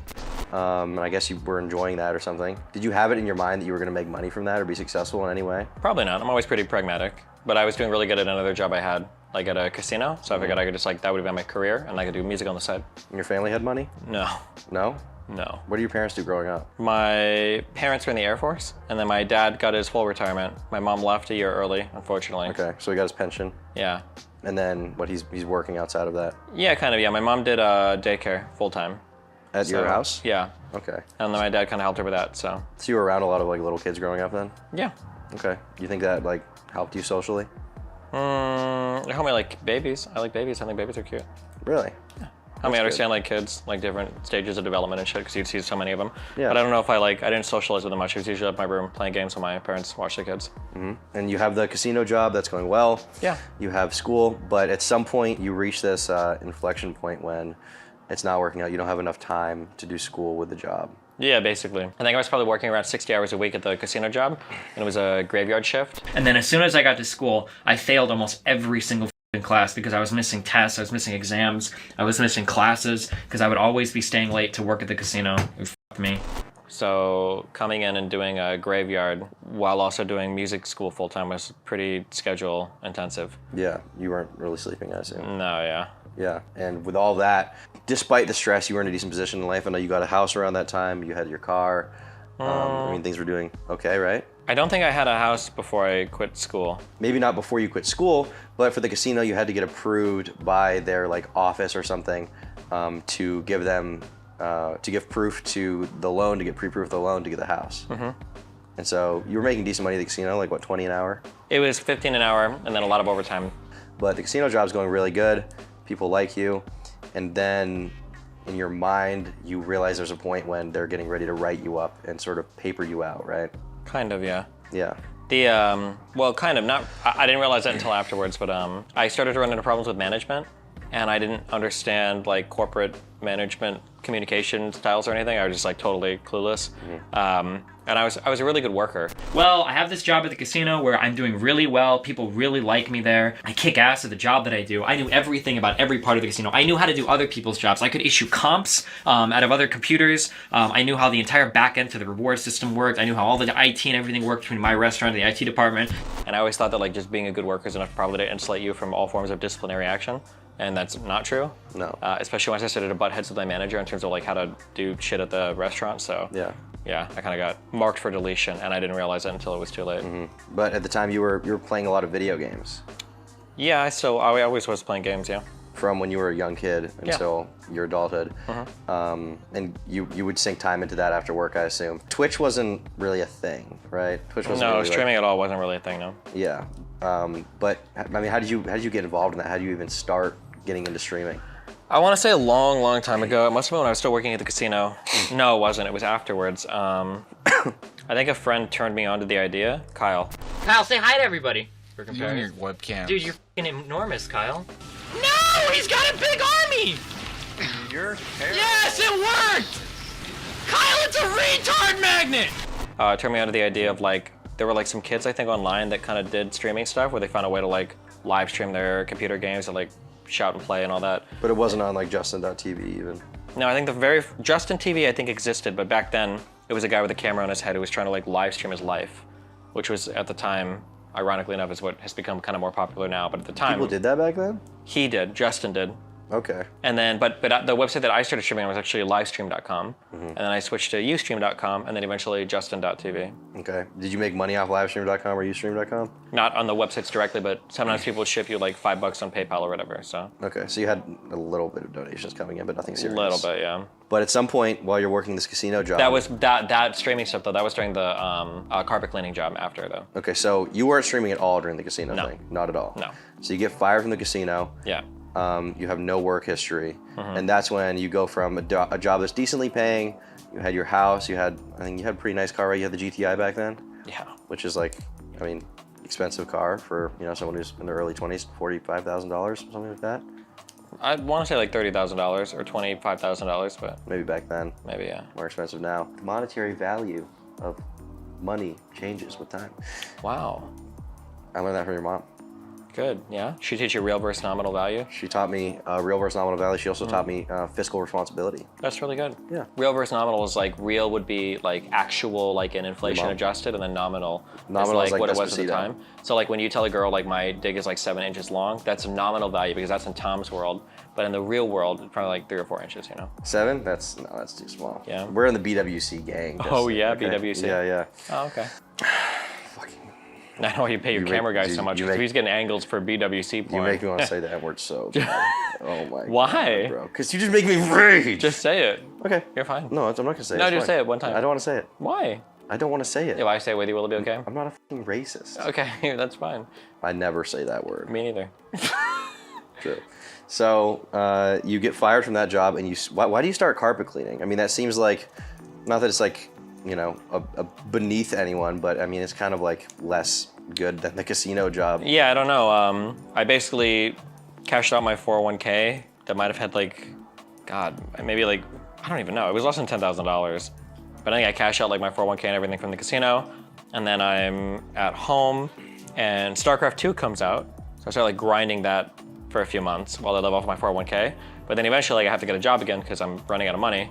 And my girlfriend is working at the time, but we have to keep the house. So I don't know what to do because I don't like the idea of downgrading jobs. It feels really weird because every job has been like a step up.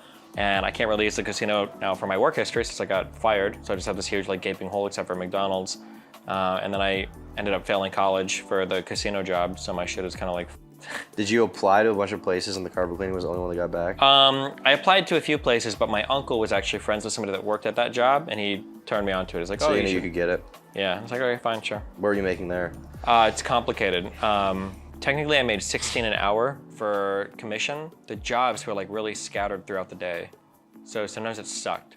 So for instance, I might come into work at 7 a.m., and from 7 to 8, we were like preparing our trucks, and then maybe I've got one job from like 9 to 11, and I might make $32 for that 9 to 11 job, and then I might have one more job from like 1 to 3, and I might make another $32 there, and then I might have one more job from like 5 to 7, and I'll make another $32 there. So that's like 96 bucks, but I'm there for like maybe 13 or 14 hours. Yeah. So. And you can't just like go home in between and do it. I mean, like I can, but like the gas, the wear and tear on the car, it's like a 15-minute drive home. Like between every job, it's just. Yeah. Yeah. Although I started to, in my carpet cleaning truck, if I had time between jobs, when I started streaming, I would drive home and just like stream a little bit between jobs. I think there might still be a YouTube video out there. I refer to a place called Guaranteed Clean. I think there's a YouTube video of me like calling a lady and trying to push her job back an hour. Like, hey, this is Steve from Guaranteed Clean. Hey, this is Steve with Guaranteed Clean. I was just calling to let you know that we just finished up our last job, but we are in Council Bluffs, so the drive's a little long. I'll probably be there closer to 2:30. If there's any problem with that, just give me a call back at 714-8841. Thank you very much. Otherwise, I'll plan on seeing you around then. Thank you. All right, one more game, bros. Will you push your carpet cleaning job back You're 1 comfortable hour? doing that on live stream? You didn't think that might get Yeah, you well, back fired? then it was like 30 people watching. Like that had no connection to the real world at all. So there was zero chance. No. Yeah. When I first started streaming, I remember I like added all my viewers on like my Facebook friends list. I was like, oh, cool. Like just all of your friends from fucking high school, why not, college, whatever. You're like, who cares? I mean, that meant that your personal life and your streaming life never really had like a disconnect. You were never like anonymous. Yeah, kind of, yeah. I never really thought about it much. Like being anonymous, like I don't care. Like my first name on Justin TV was Steven_Bonnell_II. But even with like saying all the crazy shit you were saying, you weren't worried it would come back to bite you? I don't think so, no. I'm trying to think, I just don't think cancel culture and shit was really that much of a thing back then. That really took off in like 2013, I think. Yeah, but. Like the idea of like getting fired or something happening to you because of something you said online in like 2010? Would that, It seemed ridiculous. I don't think it happened much. Not that I remember, yeah. Yeah, so the carpet cleaning job, was that good? Was that fun? No. Shit? Yeah. Because of the money, because of the job itself? Money, job itself, customers, every part of it was horrible. Were you making enough to get by? No. Were you in debt? I think house payments started to fall behind, and then I don't think any other bills lapsed, but yeah. I never went into like payday loans or anything because I knew how stupid they were. I'd rather just lose my house. Was your girlfriend at the time, was she helping you out? Yeah, she always worked, yeah. So while you're doing carpet cleaning and you're trying to stream a little bit, you get your girlfriend pregnant at the time, right? Yeah. I mean, we both did it. It wasn't just me. You made that sound like a rape. Don't people just say got her pregnant? Well, it was a two-person process, okay? Okay, you collectively got Thank her you, yeah, pregnant. we got pregnant, There you go. yeah. You cohabitated There we go, that thank you, situation. What's going through your head when you, at 24, have a kid on the way? 20, wasn't it? I think it was like 21. Okay, at 21. Nathan was born in March of 2011, so. Okay. I was born in 88, so. So you were 21. 22. You were my age now. Yeah. What's going through your head when that happens? I think she tells me and I don't believe her and I just roll over and go to sleep. And I'm like, fuck. That's it? Well, what the fuck are you gonna do? You gotta go to work. At the time, were you like, let's get rid of it? I mean, I was like super pro-life at the time, so it wasn't really an option. You were conservative? Not really, but I was pretty pro-life. I grew up very conservative. No, actually, I would have still been pretty conservative, yeah. Why were you pro-life? Was that like a religious thing? It just seemed like the most logically consistent. Like, how could you, like, when does life begin if not at conception, right? Okay, and nothing had dissuaded you outside of that? No research or anything? Not at the time, no. Okay, so you basically are like, I'm having the kid. There's no way around it. I'm gonna have this kid. Meanwhile, you're falling behind on bills. You're working a shitty job. Was your relationship going well? No. Why? We just didn't. We don't live together well. Why? Because we were different people, and yeah. You said at the time that you were hitting each other or something. I remember you showed your scars from fighting with her on stream. That was a long time ago. That was when I was documenting evidence in case she tried to do shit. But like I said, we've moved on from all of that, I think. Yeah, it's pretty wild. I think when I disconnect, I kind of like withdraw a lot, and then the other person starts to go crazy because I'm like kind of pulling back and they want more, and then that escalates into bad things. You know? Why weren't you getting along? You can't talk about that? It wasn't like I bet if you asked her, she'd have more reasons. I don't ever remember like a particular thing. I think it was more just me kind of like slowly withdrawing or losing interest kind of, and then her like kind of pursuing more. And then that like dynamic. More attention from you. Yeah, and then that dynamic And that always made like gets you really explosive. irritated? Yeah. Kind of, yeah, I guess. Why did you withdraw? What happened? I don't know, that's my problem solving style. I just like withdraw and close up, lock down. I talked to you about this earlier, but I watched this video from 2014 of you. It has like 60K views in your channel. A ton of recent comments actually from newer DGGers, but the video is you talking about like the state of your life and your trajectory and like how you feel about things. And you talk about how you get bored of women. I think it's like a double-edged sword. Like in one hand, I can joke about any aspect of my life. Like I really don't, it doesn't bother me that much. But in other hands, sometimes it's hard to take things seriously, which is another big problem I have, right? And other times, like in relationships, like if there's a serious discussion, usually I'll be making jokes and the other person will be mad. They're like, oh, you can't take anything seriously. And it's like, I mean, to some extent, you're kind of right. I really don't take anything seriously. So, I mean, it's good sometimes, it's bad other times. It really just depends. And like every relationship you had, because you'd had relationships before that and you had a wife before that, right? Yeah, my girlfriend from high school. We had to get married for FAFSA stuff to get student aid. Okay. So every relationship you had basically went, you meet her, you get really infatuated, you guys get along really well. And then at a certain point, you kind of get bored, and maybe if there's problems, you kind of sink into yourself and just go focus on yourself and don't care Maybe a about little bit. anything else. I don't know if I would say there was a pattern at that point though, because my kid's mom was my second serious relationship. So like at that point, I think you had said that you felt it was kind of a pattern where you'd get like infatuated with someone and you like feel in love I with think them. retroactively I kind of realized it, but at the time there was no way, because again, it was my second relationship. There's no way I could establish or identify a pattern at that point. Right. Okay. So you guys aren't getting along. Life's kind of shit. In this video, you say that was like the closest you've gotten to maybe wanting to kill yourself. Dude, I got so f***ed up at that job, dude. It was the closest I'd ever come to f***ing kill myself. Wow. Just because of how dark things were. Yeah. And then your friend, Chris, who you had online, who you knew very well apparently. Kind of. That was earlier. He killed himself while I was still working at the casino. Oh, did he? Yeah. Okay, I thought, okay. The Chris thing, we've talked about this a million f***ing times. Basically, Chris thing is a friend that I hung out with every weekend. He's the one that actually got me into poker. Ostensibly. And there are videos of people where they claim that you kind of contributed to his death in some way because you guys had some conversation about like existence and the meaning of life, and he was telling you he was just in a really rough spot and he was really doing poorly. And there's a video of you saying like at some point you basically said to him like, well, I guess if that's really how you feel, you should just do it. Basically, he got busted for marijuana. It was like a $600 ticket or a $600 fine or something. He thought he'd never have the money for it. And basically, he said that he would pretty much figured that since he had nothing going for him, he was going to kill himself. And at the time, because of where I was at in my life, we talked a lot about it. And I was like, I mean, like, it's your life, dude. Don't let anybody else control you. If you really feel like killing yourself is the best thing, then by all means, like, go for it. Personally, I disagree or whatever. And then he did it. So, I mean, at the time, I was okay with it. I mean, this is really f***ed up. I took the night off work and just played Starcraft all night. But looking back on it later, I think it was a pretty big mistake. He did it. Jesus. Is that really what I said? Yeah. That's wild. In the video. And then in this video that I watched, you're kind of like talking about how like you kind of regret not doing everything you could to like stop that from happening. Yeah. Yeah.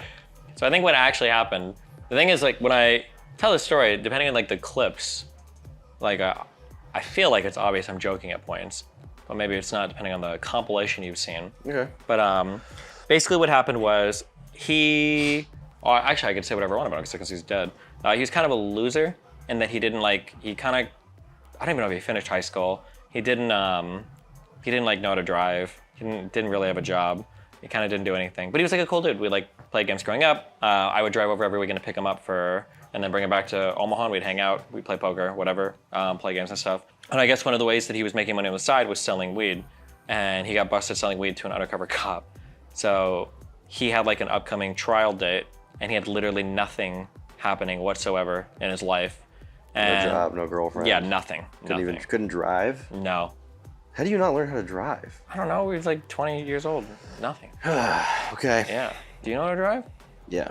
Bullshit. Does he know how to drive?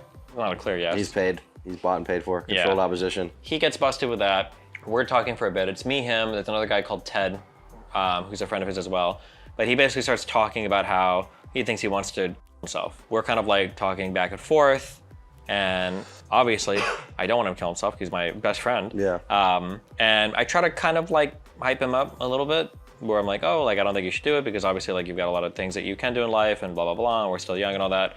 And he's kind of like going back and forth on it. He starts talking about like how he tries to like kill himself in like really shitty, retarded ways. Like I remember one of the things he said was he tried like tying shoelaces around his like legs to like suffocate him and die. I don't know. It was, to make like a blood clot or something. Yeah, I guess. Yeah, like dumb shit. Yeah. And he's telling me about this, and we're kind of like, we're still like talking back and forth. And I'm just like, hey, like I think it's probably not a good idea. Yeah, I think I was playing Brood War, and then Rachel and her friend were over, and then for some reason her friend Sarah, she's like, oh shit, Steve. And I'm like, what's up? And she's like, is this like Chris from your friend, like in Iowa? And like, what's up? And then there's like a news article of some guy that got ran over by a train on some train tracks. Like, oh shit. Especially the way that he did it, he was pretty adventurous. Probably shouldn't say adventurous. He decided to lay down on some railroad tracks and himself. Oh, holy shit! They have pictures of him here. Damn. He apparently himself like the prior night.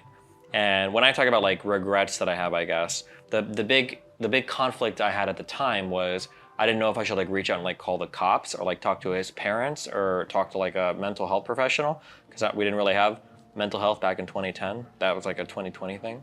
Was he a close friend of yours? Yeah, of course, yeah. He was my closest. I knew him since I was like 4 or 5 years old, I think. So probably like your closest childhood friend. Yeah, of course. Yeah, and then we hung out like every weekend and shit.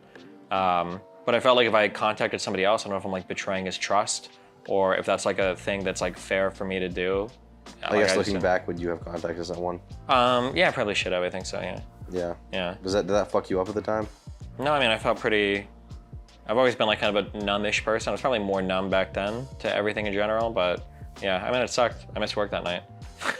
Because you were crying, you were sad? I don't know, I felt like I probably should have. So it wasn't even out of any real emotion, it was just like, I guess. I don't know, it felt weird. A person's here and then they're gone, and then there's like a guy, and I like look at my AOL Instant Messenger thing, and he's like never gonna log in again, and then I go on Battle of the Net, and I see his like shit there, and I go on RuneScape, and I see his like an old account there, and I'm like, damn, it's kind of weird. If it would have been like 2 or 3 years later, and my mind was in a different spot, or if I was in a different spot philosophically, I would have done everything I could to stop him from doing it, because I think it's, like, looking back on it now, it's pretty stupid. He was a pretty smart dude. He was really good at all the games and shit that he played, and he was really good at talking to people. He was just kind of f***ed up where he was at in life, you know? Looking back on it now, I would have done everything I could have to stop him. I would have called his parents, would have called the cops, you know, shit like that. But I wasn't mature enough, I guess, philosophically to think about it at the time, you know? Yeah, well, I mean, that shows some sense of humanity, probably. Yeah, I think You're not so. a total psycho. Yeah, I'm pretty human most of the time. Well, yeah. during this video that you're talking about how you feel like, especially early on with streaming and stuff, probably until a few years ago, you used to talk about your sociopathic traits or whatever quite a bit. One of the things you talk about here is like somebody's like, so what's to stop you from becoming like a serial killer? And you're like, well, there's a few reasons. I mean, first say I like my life, and I'll probably go to jail. And the second reason, honestly, no, that's probably the only reason. I'd probably, you know, really well, I don't want to like go to jail, damn. But also, I don't think anybody's giving him like a reason to kill them. Well, nah, actually, at this point, maybe a couple people, but well, isn't it I still go to jail. Isn't it wrong? Well, maybe, yeah, that too. But I feel like if I were gonna kill somebody, they must have done something to make me really want to kill them, right? Well, I guess the implication of being a serial killer is that you're doing it for no. Yeah, I would never kill people at random. That's deranged. Well, yeah, but I think that's the first response usually. Oh, yeah, that would be deranged. But if you ask me, would you like kill people? Well, like, there's a maybe. Glock 17 is not gonna fucking happen, all right? Well, at the time, I think the only person you wanted to kill was the kid that was DDoSing you. True. Oh, I did troll the shit out of the DDoS kid. That's a guy, that's one of the people, like, legitimately, like, you have no, like, it's actually kind of scary, like, how close I was to getting people together to go down to his house and kill him and his family. Or it would have just been him and his father. Because I didn't know anything about it. Dude, that was some of the most f***ed up shit in my entire life. I was so fucking close to doing it. But I didn't really blame you for that one. Thank you. Because that kind of sucked. Absolutely. Yeah, but people still hate you for that. Okay. You don't care? No, fuck them. Are you totally, like, just disaffected by how people don't I don't think most people understand the position. I told you earlier when we were at dinner, what's the quickest way to become unenviable? Your mom. Good one.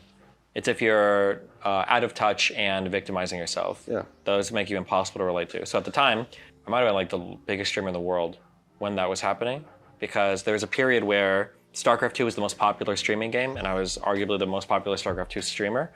So I was just de facto like the largest streamer. Yeah. So if I'm complaining about getting DDoSed and stuff, while I'm like pretty successful streaming and everything, I just look like... You were self-aware of that even back then? No, back then I wasn't at all. No. No. So you would complain about it a lot? Yeah, of course, yeah.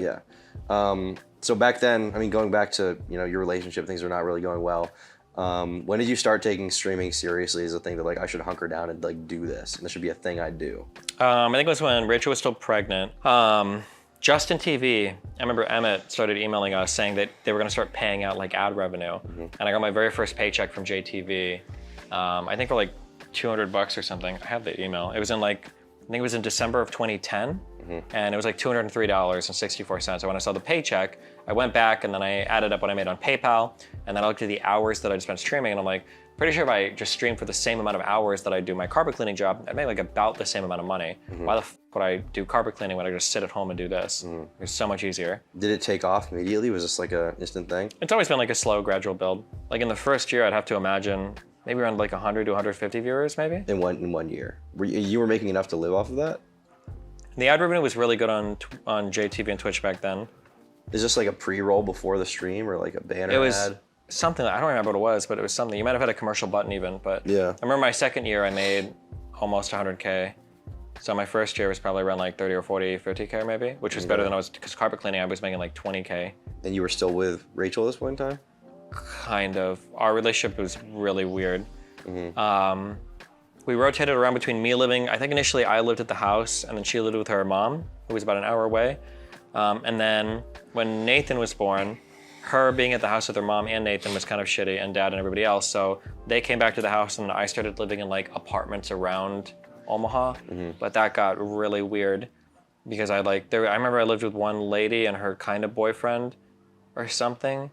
And I was like living, it was like a, are they townhomes? There was like an upstairs and I lived in the apartment up there and I slept on like this like cot thing on the floor. And I remember one time I was streaming and like, I think I was shouting, I was like, oh, you motherfucker. And this woman came upstairs and she was like, how dare you use that language when my daughter's in the house? It was just like really fucking awkward. This is on stream? I don't know if, no, I don't think that was ever on stream, or it might have been, but those videos don't exist anymore. Because this would have been back in like 2011 or something. Yeah. But yeah, I hopped around a couple apartments in the area and it was like so awkward and weird and yeah, I don't know. You could have just gotten your own with the money you were making? I don't know why I didn't. Maybe I feel like I didn't make enough money for that. Maybe you were just planning for the future of it not working. Oh no, because I was still paying for the house. So I don't think I had, I don't think I felt like a mortgage at the same time. Yeah, I don't think I felt like I had the money because Rachel couldn't work while she was pregnant and she didn't have money for the full house and I didn't want my kid's mom to be homeless. So I don't think I had enough money for the house and for a whole apartment on my own. So I would just try to live with people. I remember what I did. I ended up living with my ex-wife, I think 6 to 12 months. She was cool with that? I guess, yeah. Your relationship wasn't like rekindling or whatever? You were just... No, not at all. You were just doing your own thing? Yeah, somehow, yeah. Huh. That usually doesn't work that way. Yeah, kind of weird. Your second year, you make 100K. Something, yeah. 70, I got destroyed with the tax bill on the next year. Yeah, didn't you say, oh fuck, there's some video of you talking about how like you made the money in a year and then you spent like $80,000 of it or something. And you were like, wait, where the f did all my money go? Yeah, because when you're, this is gonna be really out of touch statements, but when you go from broke to making 100K seems like $10 million. It's like $100,000.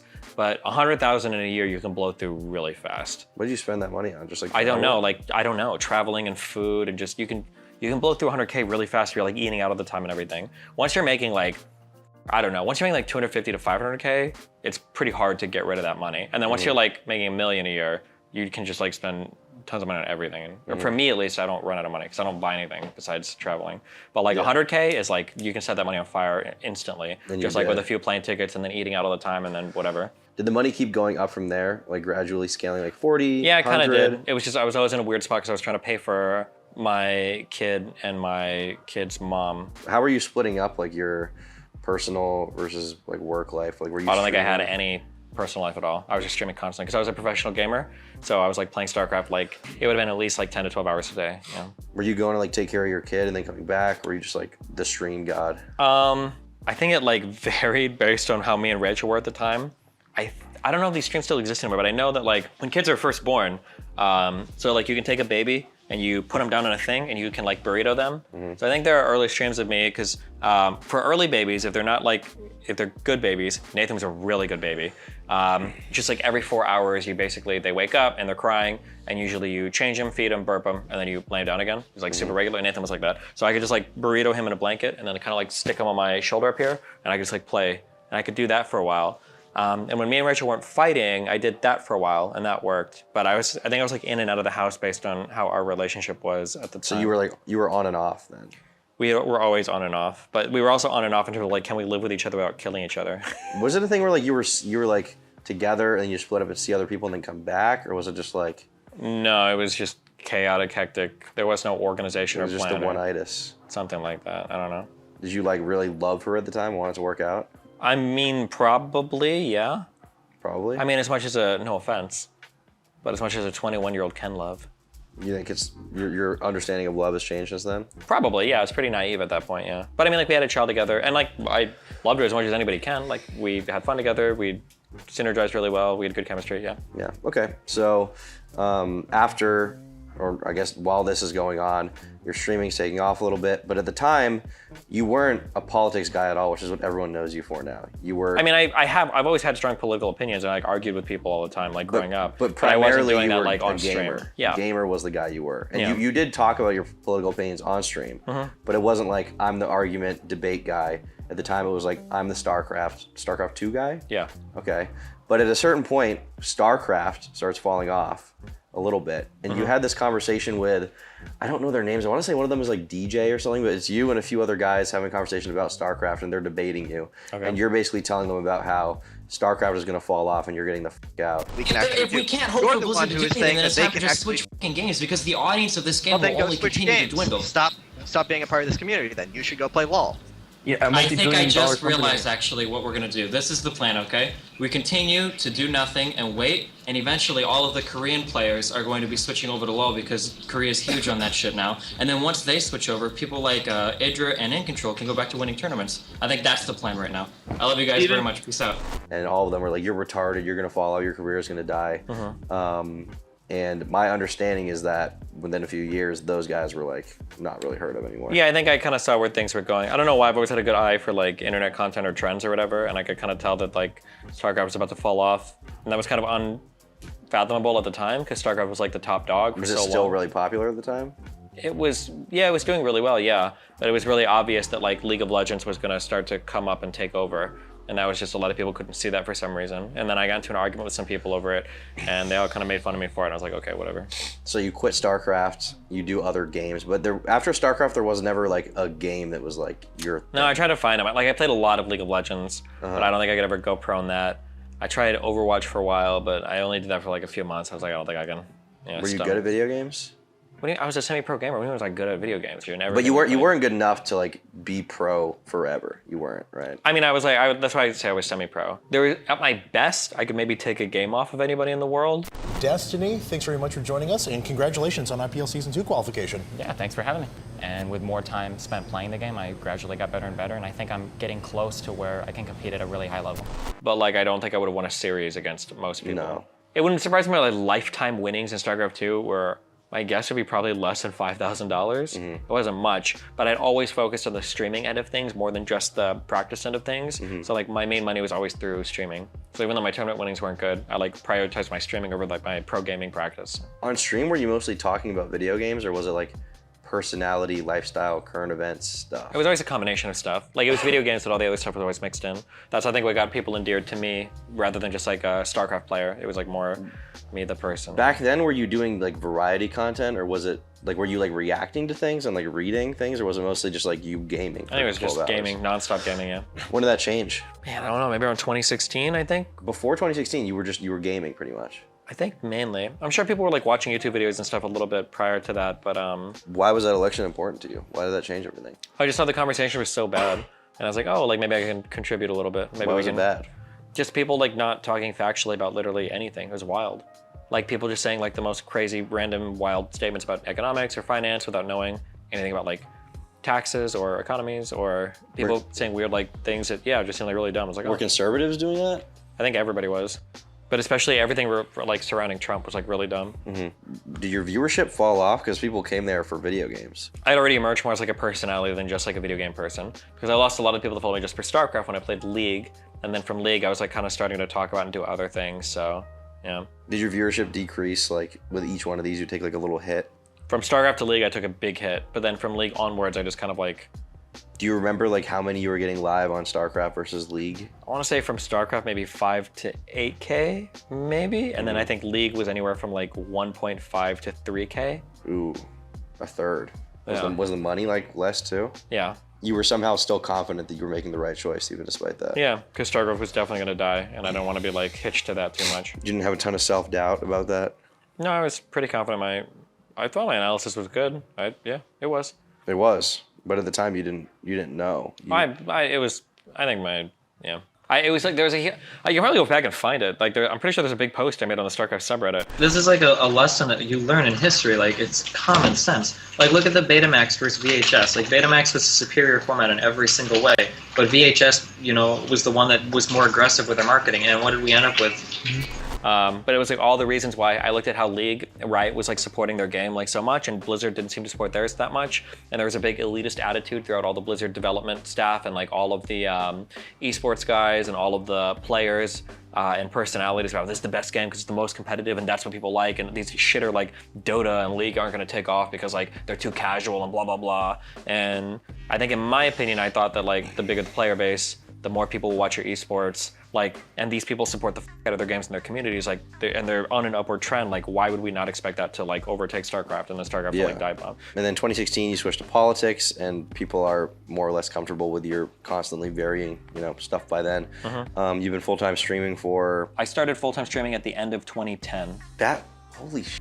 You were like the first fucking guy. I didn't realize it really went back that far. I think I was the first person to quit and do it like as a job full time. Like there were definitely people that streamed before me, but like did it as a job full time. I think I'm the first one. Who was big back then? Who was like really killing it? And those times it would have been like people like Day9 was a guy. Never even heard of him. I think Asmon and Soda Poppin streamed on Livefire? Xfire?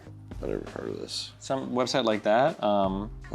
2010, oh my God. So you switched to politics. Why does that work out so well for you? Because you hadn't done political debate discussion really before. You weren't like a pundit. Not online, but like my whole life I kind of had been. Like I grew up like super debatey in high school because everybody there was like really left leaning. And I was like super Republican because of my parents. Like I'd written like articles defending like George W. Bush and the Iraq War, and I like listened to Michael Savage and Glenn Beck. What was the guy you liked? Was it Ron Paul? In 2008 for college, yeah. All right, so March 13th, 2017, you're on Twitter, you're talking shit, JonTron's talking shit, he's talking about politics, and you end up getting in a call with him on your stream. Yeah. How did that go? I mean, I guess pretty well for me, kind of catastrophically for him, but I didn't ever intend for it to be like a big debate. I didn't think he was like that far gone. I'd only heard him have a conversation with Sargon Bakad like twice, and I thought he was just kind of like getting into these topics. I didn't know he had so many strong opinions about them. So. When you say far gone, you mean like right wing? Yeah, or whatever 4chan was at the time. Like they weren't like the traditional conservatives of like, oh, we want to like have small government and like reduce taxes and all that. It was like completely on social issues, like immigration, like demographics and. But despite, I mean, you obviously feel like you probably were in the right in that conversation. He was in the wrong, broadly speaking. Like, yeah, I guess, yeah, obviously. But the public perception was not that. Really? I don't think so. Oh, you were in different communities. Probably. And my public perception of that was like, at the time especially, was like, this guy's coming after JonTron. It was definitely a 50-50 split. There were like a ton of people that saw me as like this kind of like leftist savior type guy that exposed JonTron for being like a secret racist. But everybody in those communities viewed me as like this Jewish mind controller that turned JonTron racist for the conversation and like manipulated him to say I think beyond that, a lot of it was just like, people who are fans of JonTron or friends of him. Yeah, that would probably would just, I mean, defend it. Yeah. You never talk about politics ever again. Yeah. Probably for the best. Maybe, yeah. Shout out, John. But you've developed this audience that's primarily left-wing. You've developed this subset that's like socialist, like very far left. Yeah, I would say I cut my teeth like debating conservatives. Like I was kind of like the only lefty guy who would be like a hardcore debater because I was like a conservative trope. And because I was the only person that did that for a long time, that was my reputation. I got a lot of left-leaning followers, and a lot of those people were like very far left, which I always thought was kind of a joke. I didn't think that was actually true. But around 2019-ish, when these other people started streaming and becoming members of my community, Hassan and Vosh, I started to realize that people in my community were like way further left than I had realized. And I thought it was all memes and jokes and stuff, but now I'm not sure. Like Hassan goes like on these full-on rants on his stream about how like, oh, the US is worse than the USSR and shit, and I'm like, whoa, hold on, homie. Like I don't know if I would like unironically say this, but then like you said, like all of a sudden I start to realize like, wait, I think it feels like there are more tankies here than I actually thought. Yeah. Did you have any like audience watershed moments prior to that and after like Starcraft / politics stuff, like between 2017 and like 19, did you have any moments in there that were like, you had to like get rid of a little portion of the audience? I think from 2014 to 2016, there are a lot of arguments that I use when it comes to engagement with content that I genuinely believe that I didn't realize were bullshit positions for a lot of other people. Here's like a thing I would say. I don't understand why representation is important because I can watch any movie or be in any crowd of people and I don't care if they look like me or act like me. Like I could watch a movie with like a trans lead or a female lead or a black lead or be like in a room full of like Asian people I had for a long time for Starcraft. A lot of them don't speak my language. Like none of it bothered me. I thought it was cool. I was like totally fine with that. So I don't know why they make such a big deal about representation in their media. That was an argument that I used for a long time. And a lot of people in my audience and on the internet would like vibe with that. Like they'd hear me say things like Destiny epically owns these like feminist losers that ask for like representation, blah, blah, blah, blah, blah. But then I noticed that like there were a few games that were starting to come out. One I think was like a FIFA game or something where the main character is either like black or Hispanic or something. Or I don't know. I don't even know if FIFA has a campaign mode. It was something like that. And the amount of comments from white people were like overwhelmingly negative about how they were upset that like, oh, like I don't know if I can relate to this character or blah, blah, blah. And these moments happened a few times. And then I started to realize like, wait a second, I thought we didn't care about shit like this. Why do you guys care? And then I'd realize like, I'm like a useful idiot for these people on like the right socially because I was making all these arguments about how I didn't care about this thing. And I don't think I genuinely do, but I think everybody else really does. But as long as the culture is currently favoring them, they'll use those arguments, you know. This is from 2014 to 2016. Were you having like, I guess, I don't even know if Discord was like a thing back then? Discord was like 2016 to... Discord, like the chat program? Yes. No, I don't think that existed. So you were like calling people on Skype or whatever else, TeamSpeak, I guess? Skype, TeamSpeak, and Mumble were the things we used, yeah. Were you debating random people from chat at that point in time too? I must have, yeah, because Irish Laddie, Vosh. All right, I'm gonna talk to this guy now. Hey, Steven. What's up? By the way, honest question, do you prefer to be called Steven or Destiny? Probably Steven. Destiny seems really weird. Yeah. SRS is mean. We insult people. You know, we judge them callously, in fact. We believe in what we say, mind you, but we aren't expected to be, we don't expect to be treated. Or anything like that, yeah. As for the actual things that SRS says, I agree with the vast majority of them. Yeah, it was all the way back in 2011 hopping on and stuff, so yeah. It must have been. Skype, I think, yeah. Speaking of Vosh and just people who call on your stream, you mentioned Hassan. Your community has been very active ever since, I mean, like the beginning of your streaming stuff. And around the time that you got to like you said, 2016, you have Vosh, Irish Laddie, I think at the time he's doing stuff. You have Hassan, he's doing stuff.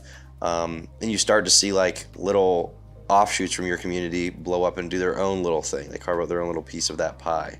How did you feel at the time about watching like people who essentially like were fans of yours and were birthed from your whole shit go on to become their own kind of I mean, for a while it was cool because I'd always been like very much like, I wasn't part of a big community or a big clique or anything like that. I kind of like focused on my community and growing that and making them active and then pulling people from my community for chatting and everything. So seeing people from my community go on to become like bigger streamers, I thought was like kind of cool. And then you had like collab partners. Kind of, yeah, people that I could debate and people I could argue with and everything, yeah. That wasn't a personal attack. Aren't you proud to be LGBT? What are you talking about, dude? Are you serious? Are you LGBT or not? We've got a question. But for Vosh and Hassan, the weird thing came when I realized that like, wait, these guys are like really, really, really far left. And I've got actually a bunch of my audience that's really, really, really far left. And I had to like put my foot down and make it clear, like, I'm a liberal, I'm a capitalist, I'm not a socialist, I'm not a communist. To be clear with chat, Irish Laddie has basically said he would give me the bullet in his real world. So while he's here whining about me dialoguing, treating him, we're coming into this with him basically saying he would kill me under his political system. And I feel like I bled like a third to half of my audience within like a month or something, going to Vosh and Hassan and like kind of becoming their fans because I like was absolutely not on board with the super far left stuff. Yeah. I've seen like one of the earliest combos you had with Irish Laddie, Vosh, when you were playing Minecraft. In that, from when he's talking about SRS, I thought it was abundantly clear how far left he was. Yeah, he was, but I didn't know my fans were. That was the thing I didn't know, because I was never that far left. So did you think he was just like a character you brought on stream that people... No, it was like he was a fun person to debate and argue with and stuff. But when I was arguing with them and everything, and then like, the thing that would happen is I would have arguments with these people sometimes. I remember there was a post that went up on my subreddit one time. The overwhelming like idea from the post, like Destiny's basically a socialist, like an all but name, like he just doesn't realize it yet or whatever. Like that was the feeling that people had sometimes when I would fight with people, like Vosh or Hassan. And Yeah, that was definitely not the case. And then once I started to make that more clear, the divisions became way more abundant. Yeah, and I guess the other question is when you have these watershed moments, like when these guys leave your community, your viewers go elsewhere. Is that not like scary as for you? Do you not worry like?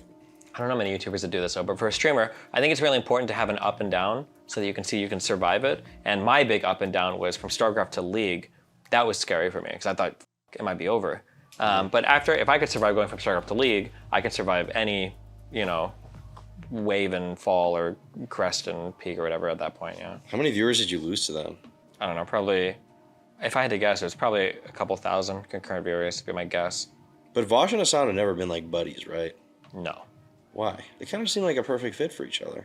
Oh, that's a good question. I should ask my stream next time you're on. They kind of seem like they should be friends. Although maybe Hassan doesn't like Vosh because Vosh is edgy. How do you feel about Vosh as a person? How do you feel about him? He's a bad person. Why? I think because he knowingly engages in lies and deceptive behavior. That shit drives me fucking insane. Mm-hmm. And he's smart enough not to. He's a little bit more tactical in it, and that makes me think they're a worse person, yeah. But just as long as people... it leads people in a good direction, I think it's generally pretty defensible. I think there needs to be some adherence or conformity to truth. I don't think you can just lie and move people in the right direction, and that makes it okay.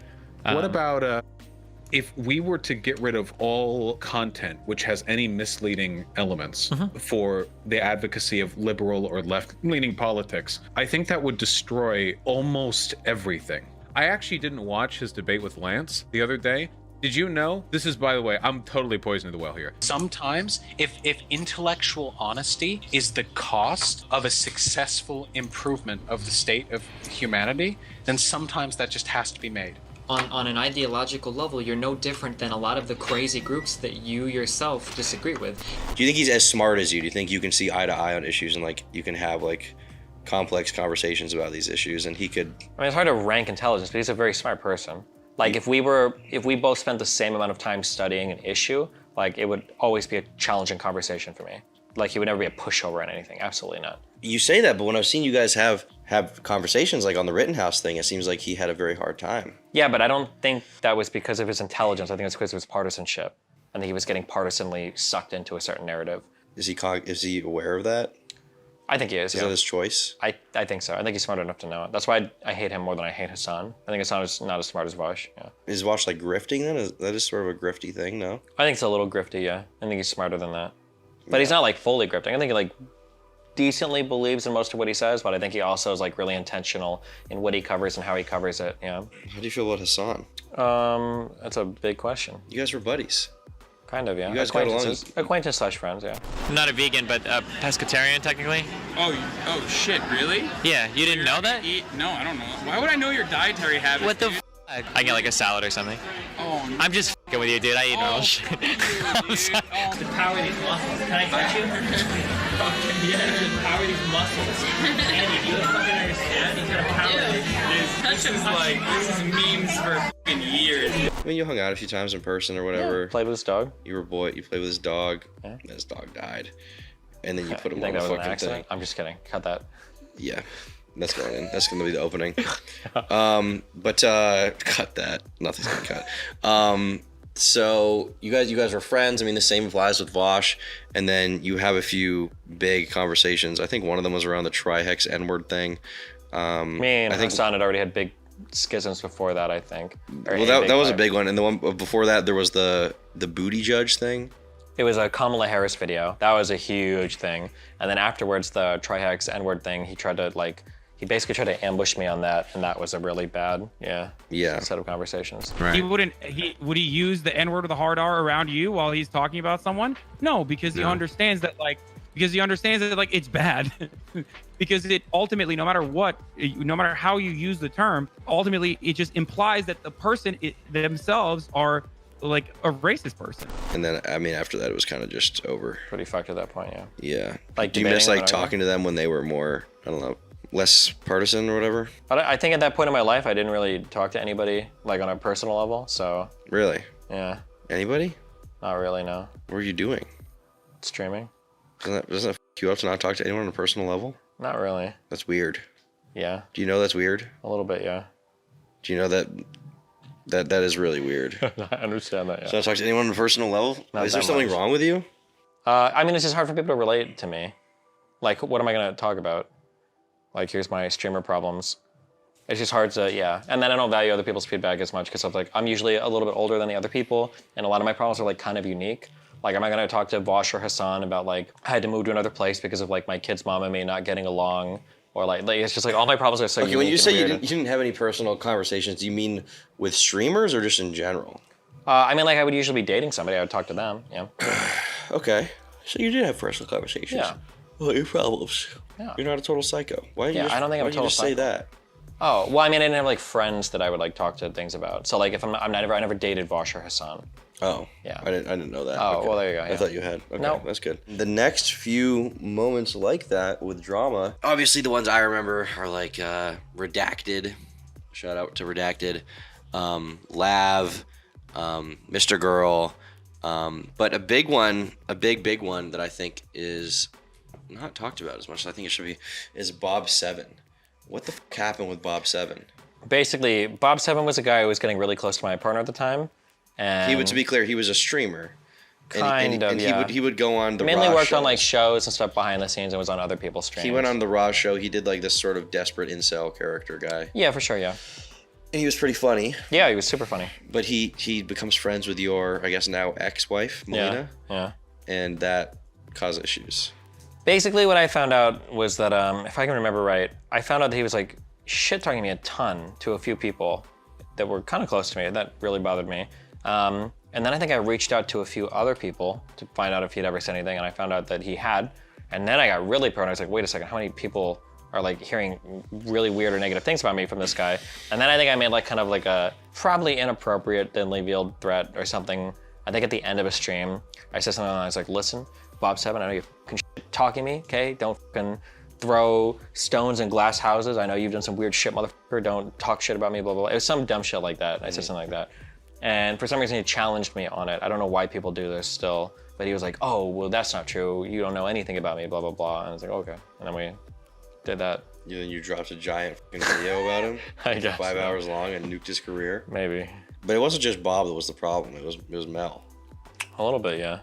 A little bit. A lot of it, yeah. Not a little bit. Yeah. She was the problem. You can't expect this random guy, Bob, to do anything, but the expectation with your partner is she's not going to put you in positions that compromise Probably, you yeah, constantly. for sure. 100%, yeah.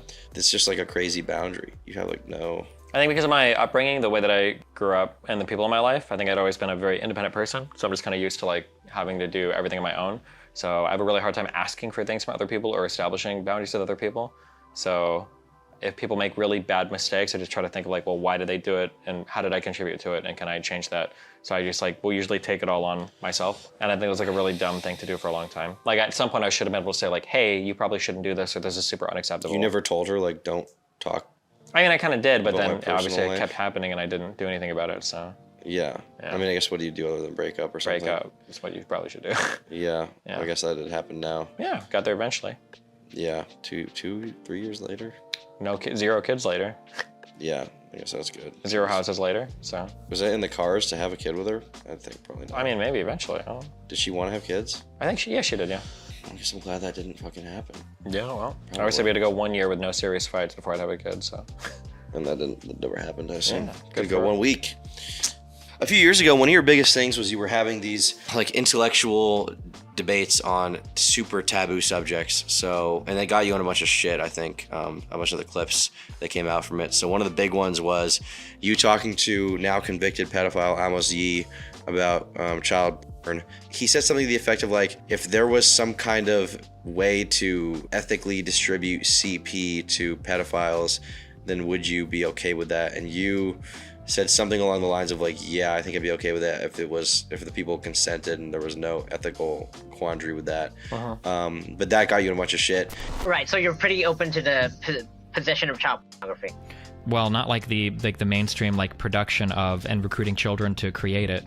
I mean, if it involves coercion, then no. But I'm thinking that like perfectly consensual sex, and the child agrees to, having the footage posted online, I think that would be perfect. Yeah, so fine. again, your argument here is like almost tautological, and that's why we keep disagreeing. You keep saying consensual child sex, and I think that's an oxymoron. Right, I don't think children can consent to that. Probably. And there's definitely other ones like the incest conversation, obviously. How do I explain to my daughter incest is wrong? Is it actually wrong? I don't know. This is a crazy fucking thing. Oh my fucking god. Oh my fucking god. Do you regret having these like super taboo conversations that, I mean, I guess it's interesting, but I don't know if it's even that productive. I mean, I don't know, intellectually, they were like good ways to explore like early, because I was like a fledgling into philosophy and moral shit back then, and they were just like good ways to explore, I guess, like moral philosophy. Like, why is incest bad? Or how do we feel about like age of consent or child porn or whatever? Because these are the things that they sit at the borders of what can happen, and they really test the edge of like how strong are your like principles. Like if we say like, is torture good or bad? If somebody tells you, would you ever defend torture principally? The most boring answer you can give a response to that is, well, I think that torture is bad because it doesn't produce good information. Well, what a stupid answer. Obviously, if it doesn't produce information that's good, then nobody would defend torture. Yeah. But that's not an interesting question. The interesting question is, there's a chemical weapon that's gonna go off in New York City, probably kill 50,000 people. Would you torture a guy if you thought you could get the information from him? Now it's an interesting question, right? So things like pedophilia or incest are like at the edges of what we feel comfortable, or sometimes past what we feel comfortable with, and they help you explore questions that I think are really interesting. So that's why I would like deal with those topics, I guess, yeah. Because you're trying to get into philosophy. Yeah, it was just like a good way to like figure out like why is the thing good or why isn't a thing good. Like I remember there was a post on Reddit, the incest question came from, there was a post on Reddit, and there was somebody, it was in an Ask Relationships or something, or a thread, and basically it was a dad that had made a post, and he said him and his wife were like very sexually open people, and they'd spoken with their children about like, their developmental milestones, like, oh, well, if you're gonna masturbate, like make sure that you're in your room and be appropriate and blah, blah, blah, and they'd had like really open conversations about it.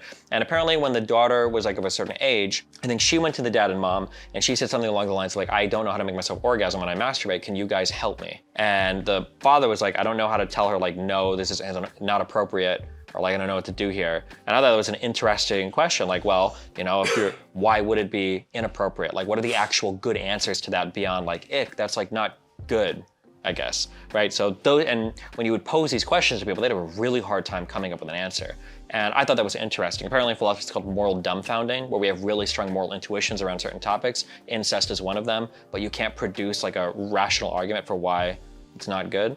So that was like a big thing for the incest one. And then for the pedophile one, the interesting thing about Amos was he was like making the rounds debating all these skeptic people about like age of consent. Like at the time, Amos believed that there should be no age of consent, that you should be able to have sex with 1-year-olds as long as you're not like physically injuring them. Why do you think that kids and babies aren't able to consent to sex? Yeah, he did. And the thing was, nobody had a good argument for why they couldn't. And I thought that was wild. You mean like all the skeptic guys? Yeah, none of them could argue like what it meant to have like informed consent. Who did he debate before you?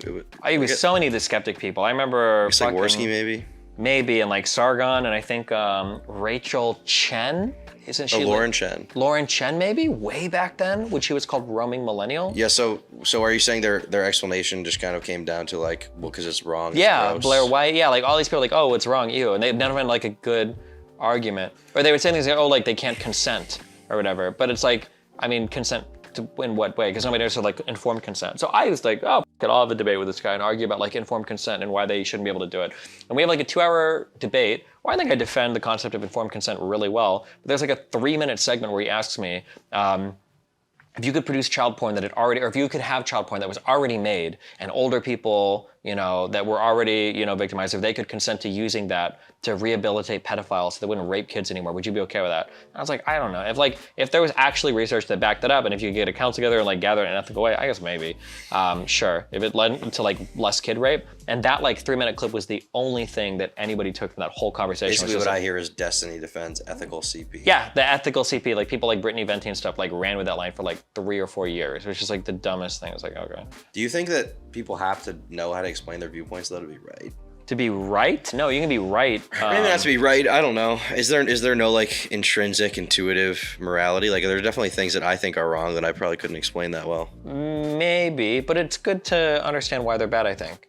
Especially as like the especially because when it comes to things like age of consent and everything, like our world changed really radically over the past 30 years in ways that people are still to some extent like not ready for. So for instance, back when I was a kid, for a 25-year-old and a 15-year-old, there's not really, you don't have to have much understanding of why it's wrong for those two people to be fucking, because why the fuck is a 25-year-old even talking to a 15-year-old? There's just like not really many environments where that would happen. You don't go to school together. Depending on the jobs you're at, like kids work kid jobs, like you're not usually like super age mixed like that. And then like parties and hangouts and stuff, like if you went to hang out with your friends, there's not gonna be like 25-year-olds there hanging out with like juniors or sophomores in high school. It just didn't happen. So like those age of consent questions, like why is it wrong or bad, didn't really come up that much. Like you'd have like college guys like hitting on, you know, like high school girls and shit. But then when the internet started to become more popular, especially with games, you know, first it was like chat rooms like Yahoo Chess and AOL and shit, then it was like games. Well, now you actually have all of these environments where you've got like 14, 15, 16-year-old girls talking to guys in their late 20s, early 30s, 40s or whatever. And now it's like super normal. Like a 25-year-old guy might be in a raid team with like a 13-year-old girl. That might, like, there's nothing wrong or inappropriate, but that might just happen. And because we'd like taken for granted things like age of consent or whatever, and you don't really have good ways to defend it, and because people don't have those as strong intuitive feelings as people think they do, people think that like obviously a 25-year-old will never hit on a 15-year-old, but there were so many social barriers to those two people even interacting in like a friendly way. When you remove all those social barriers, those intuitive feelings aren't as strong as people think they are. Like if you start chatting with some person online, you barely even register their age until you like see them in real life or see pictures or whatever. So yeah, so I just thought it was interesting, like, oh yeah, like what are the arguments? Like I'm not saying that, you know, if somebody comes up to you and they're like, I need you to give me a 32-point essay right now on why I shouldn't rape this like hungover girl or drunk girl, otherwise I'm gonna do it. Like, do you think there's no like, I guess like intrinsic morality? You think it's all like developed society? I think we have really strong intuitive moral feelings, and I think that for like 98% of people, those are all gonna line up like pretty well, unless there's like something broken in your brain. They're gonna line up pretty well with what everyone else agrees with. For the most part, but is that because of society, or is that because like we're born with some? Like I feel like I have some innate morality besides like societal consequences. Like ooh. So one thing that's like kind of frustrating is when you start digging more into like whether you're talking like evolutionary psychology or evolutionary biology or any of these things, or psychology or any of these things in general, is when you grow up, a lot of things you learn is like nature versus nurture, right? Like nature is like your environment, nature is like your genetic predisposition and nurture is like your environment. But I think as you study these things in more depth, you realize that these things are constantly intertwined with each other. It's basically impossible to separate the two in a lot of circumstances. So when somebody says like, well, do we have a strong like biological inclination towards something, or is it just society? That's a weird question, because society literally comes from our biology, right? Like the human biology produces the society we live in. So is it true that a lot of your morals can be like socially driven? Yeah, but a lot of those socially driven morals come from biologically created people. So there's like a complicated interplay there. Does that make sense? Yeah, that was a lot. Yeah, okay, yeah. So yeah, like I think we do have like an internal sense intuitively, like seeing things like cry and scream when they're being tortured feels really bad and wrong. Yeah. And socially, that's going to be reflected. Yeah. Right. Okay. I mean, that does make sense. I guess, do you still find it frustrating, or did you at the time, that nobody could seem to explain their viewpoint? The only thing I found it frustrating is when people couldn't explain their viewpoint and then they condemn me for even exploring the questions, or when they couldn't explain their viewpoint but were like very haughty and smug, telling other people they were stupid for believing different things. Basically, it was kind of dumb. Yeah. Especially because, I mean, these guys call themselves the skeptic community. Like, how can you be the skeptic community? You're not even willing to debate incest. Come on. Skeptical on fucking kids. There was early internet edgy atheists that ran out of things. That seems to be kind of where I think the idea of that stuff is kind of where like the debate pervert thing came from. I mean, obviously Hassan popularized it, but debate bro, debate pervert, like the idea of some fucking guy on YouTube just exploring inane questions that aren't productive to anyone. Kind of, where the issue was a lot of it was masking like what they wanted. Like, to be fair, like if a guy comes up and he's like, well, actually, I think the age of consent should be 13. It's probably because a 13-year-old really wants to fuck. Like, more often than not on the internet, like the people that are debating age of consent were like hardcore, like anti-age of consent people that ended up like wanting to look at child or fuck kids or whatever. And it's like, oh, okay. I don't know. Do you think your content is additive to the world? Do you think you're like doing a good thing, or add something to the world? Doing a service? I hope so, yeah. I think the ideas that I think are like better than the ideas that I argue against, so if more people believe it, I hope it's good. Is that like helping the world, like pushing against the tide when there's so much? I mean, there's so much shit out there. I hope so. I mean, I'm getting bigger. Dan, I'm trying, okay? Jeez. It's just so insurmountable, doesn't it It's feel not like? insurmountable. It's mountable. It's just there's a lot to mount, okay? Doesn't it feel like a crushing weight? No. It did before, but now that I'm getting bigger every day. When did it feel when did it feel like a crushing weight? No, I mean, like, it always kind of does, but, like, I think it's good to, like, keep an eye out for the changes that you make. Like, I've got a community of people. I'm happy when I see them believe things that I think are important. I'm happy when I care for those arguments to other people. I'm happy when I see other people quoting my arguments or things that I've made. Like, all of those things feel good. And hopefully as I get bigger and argue against bigger people, you know, other people like, oh, you know, maybe this thing is true or whatever. Okay, well, that's good. Yeah. It seems like you know, are self-actuating and are happy with the progress you've made. So I that's try to nice be, yeah. hear. Okay, well, I think the really last thing that we need to talk about. You okay? Oh, yeah. We're still having sex after. Okay. The real thing I want to talk about. The real thing. The real thing. I'm gonna put my feet on this hotel couch. Is your relationships. Yeah. With your mom. All of them. There's just one. Oh. She has DID, so you know I date all 7 of her alters? personalities. Yeah. Okay, that's cute. Do you like the sunflower one? Or do you like the M&M one better?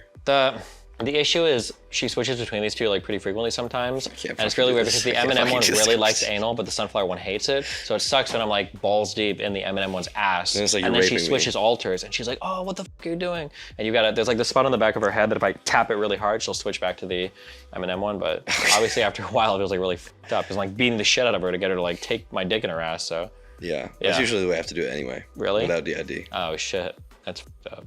Yeah. Maybe that was just from hitting her too much. No, not Maybe with she my doesn't mom. actually have. Oh. With never mind. yours. Oh my. Big girl. Oh Jesus. Okay. Yeah, Anyway, she Yeah, doesn't anyway. have DID. She did forget though. She had a Anyway. good one, yeah. Okay. Your mom never forgets. Okay. Especially if it's not down to her. You have like maladaptive. That's a word. Tendencies Yeah, in your judge relationship. me harder. Yeah. You do. Okay. You do. Okay. You hang out with crazy people all the time. Yeah, 'cause She's they're nodding. entertaining she and funny knows. as. But it like can like fuck you. No, it hasn't. What do you mean it hasn't? I've come out of all these situations stronger, faster, better. I mean, smarter. yes, you come out, but I do. wouldn't you rather just avoid that entirely? No. Why not? People say these things. Here's the thing. Like, I would rather Here's my avoid- responsibility as a content creator. What I have to do is, not only do I have to understand what's good content, I have to figure out what you want, and you don't know what you want, okay? You don't know what you want. People like this will say, like, oh yeah, that's not healthy. They only know me because Okay, of those I know things. what I want. They only know me because they watched those arcs. They're like, this is really bad for you. By the way, I've watched every single Mr. Girl video. Or this is the worst stuff ever. And I want to talk to you about the 482 hours of Anna content that I've seen on your stream. And I can't believe you hang out with these girls. Let me give you my opinion on the 482 different tweets that Lav has made about you, right? So people say they don't like it and that it's bad, Okay, but they love it. I They love it. People love it. Thank you. To clarify, Thank you for admitting it. Yes. I love it, Good. and I make videos about it, and I make Yeah. money off of it.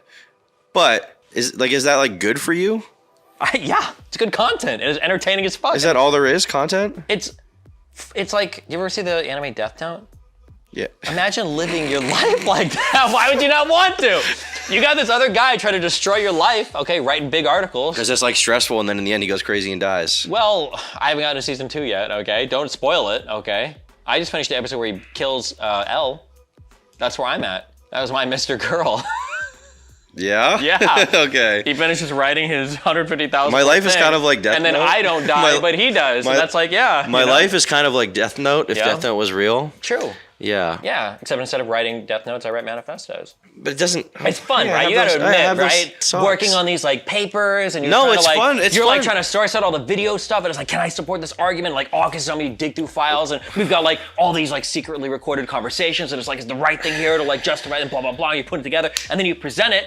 Does it take? Do the people believe you? Do they believe the other guy? Is he gonna have a response that's gonna like totally own your response? Is it gonna take him like months to think anything up? Like, are they gonna have like some shit you don't know about? Is there gonna be a recording of you fighting it? Did you collect enough evidence? Did you present it in a compelling way? Did you write it entertaining enough? Like, there's like so much shit that you gotta like factor in. Like, is it concise enough? Do you have like enough information to prove a point? Like, I don't know, I think it's all like really exciting. And it's, yeah. It's, It is exciting, but isn't it like, do you just have like a total emotional disconnect from what you do? I think it's super emotional. It's like your like life is on the line. That's what I'm saying. Isn't that fucking stressful? Yeah, but Doesn't the it make you stress is crazy? like driving you forward. Do you think Formula One drivers get stressed? No, of course they get Exactly. stressed. But do you think they'd stop driving because of the stress? No. I bet it pushes them forward. To the next I manifesto. guess. Yeah, exactly. Okay? If I tell you I'm gonna be home by 5, yes, it does, you dumb bitch. It ended up not being First true. of all, don't talk to me like that. Okay, then stop. Don't call Hold me on, a stop, dumb stop. bitch. You're actually triggering the fuck out of me. You just had so many falling outs. Like I've had like 3 falling outs with people in my life, and it's like I wasn't like crying over it, but I was like, fuck, this like sucks. This kind of hurts. Yeah, grow your hair out. Yeah. Listen to My Chemical Romance. Sorry. Are you just like numb to that? My expectations for people are very low, so it's like, yeah. Grow your hair out, you fucking dick. I'm gonna kill you. My expectations are very low for people. Why? I don't know, because it's my life. Can you just find better people? Yeah, but I wouldn't have really good content. I guess. Look, like this past year and a half, I've done a really good job at like keeping people at appropriate distances, making like good relationships. Like all of my drama for the past year and a half has been from like holdovers from my past. But like, where has that gotten us? This has been the most drama-free year for the past year and a half. Boring. I mean, I found it good. I've enjoyed it. Yeah, that's but like, that's because I started coming on streams. Imagine if I could have done like the Mr. Girl in Lab shit while I was single. Do you know how much more crazy I could have let that get to without like a partner that was like getting stressed out and shit all the time? That could have been wild. Yeah, I mean, I think the most viewed thing probably you did this year in one arc consecutively was probably Melina. Probably. Like first day you did divorce, it, yeah. 500k views. True. 500k views, 600k, something like just blow up. Yeah, there you go. Yeah, so that's what people like from you, I guess. Sure. Doesn't it bother you that maybe just even a little bit that your audience seems more interested in watching your life fall apart than watching the political stuff? I mean, everybody likes drama. It's dramatic. It's like relatable on a human level. Of course they like it, but it's like interpersonal conflict. It's like the no, I know, I understand that. I understand this is a yeah. concept. It's my life. Yeah. But like you're in it. Like I would not opt to be in it. Would. I mean, everything passes or you die. I haven't died yet, so you get over it, right? Ideally, but not everyone makes it out of the drama. Well, I have so far 5 times. I mean, most people, some people get their careers and shit destroyed over it, you know? Well, just don't do weird shit and that won't happen. Okay, you haven't done any weird shit. Not that you know of. I just feel like you should be more fucked up from all this stuff. I don't know, from all these people just having falling outs with you that you knew. What are you gonna do? What do you want me to say? You want me to cry for you? Do you want me to have I don't know, you have a big moment right here? Your Dr. K moment? Maybe a little bit, yeah. I just want you to like Yeah. I have really low expectations of people. I think like you just want you to like get sad for a day. People go crazy. Take a day off streaming to be sad. Okay.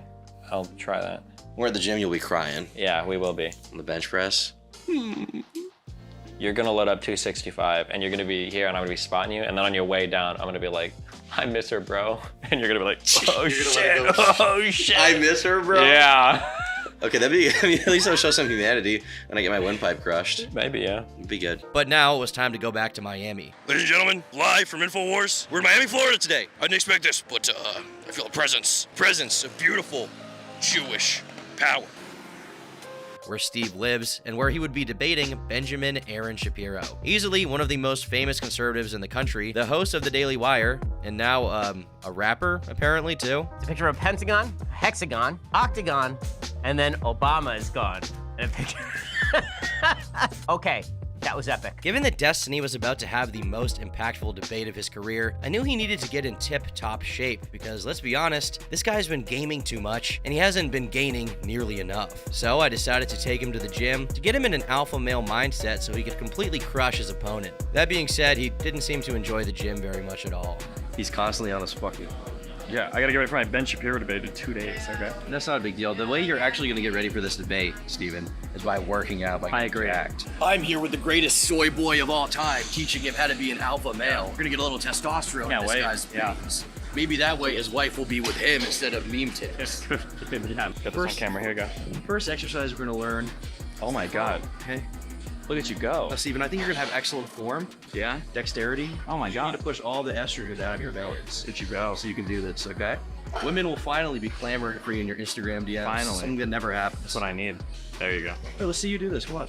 I'm good. I think I'm... Steven, I'm getting a pump from over here. We're gonna be working out. No, I'm just showing you proper form. We got 5 pounders just for you. Yeah. You can do this. You can't do it? No, come on, Steven. I believe in you. He's so strong. Okay. 2 reps? That's good, right? Yeah, 2. Exactly. Is there a reason why you don't go all the way? You just go like halfway up? There's no particular reason to go up here. Oh, okay, gotcha. You see how vascular I am right now, Steve? Oh my God, look at that vascularity. Let's go. Over your shoulder, directly. And go up. And when you go down to 90 degrees. Only 90? Yeah, you don't have to go all the way down. What if I like want to work out like my entire muscle though? Bad for you. You're gonna tear something. You're not gonna be able to stream or jerk off. He's really passionate about weightlifting. You never expected him to be someone to exercise. It seems like genetically he's an alpha, but his lifestyle is that of a beta. Oh my God, look at him go. Oh my God, look at him go, look at him go. Are you getting this? Zoom in on that vascularity. You're a warrior, dude. Don't you think you'd be happier if you weightlifted? Yeah, I was, like 4 months ago. No, you're not done. Come on. How many do I need? You need to do 4 more. 10 of these? Yeah, dude. Oh my God. What do you mean, oh my God? Oh my God. Oh, he's getting so big. Imagine how much good I would do for the world if I just threw this at your head. Yeah, really? Imagine. I don't think I can bench this anymore, dude. No, you can. If you can't, I'll make sure that it falls to crush your windpipe. Yeah. So we good. Hey, don't stand Don't so be a close. fucking pusher, Destiny. Oh my God, this is so heavy for me now. No, it's not, dude. You got it. It is. You're good. I'm not good. Dude, you're... Yes. Yep. There you go. Don't get, you put your, get, I need you to just get the f away from me. Okay? I need you to get the f away from me. 4. 5 is melt time.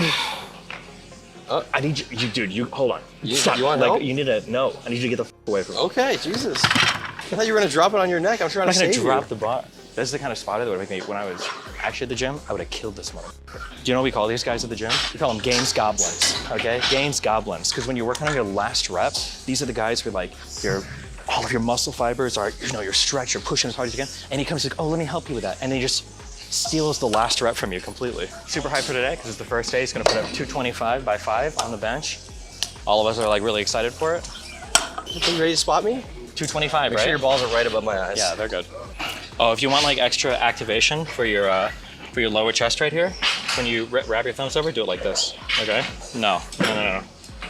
Like that, there you go. I'm not doing that. Gets your lower chest like way more involved. I'm gonna drop it.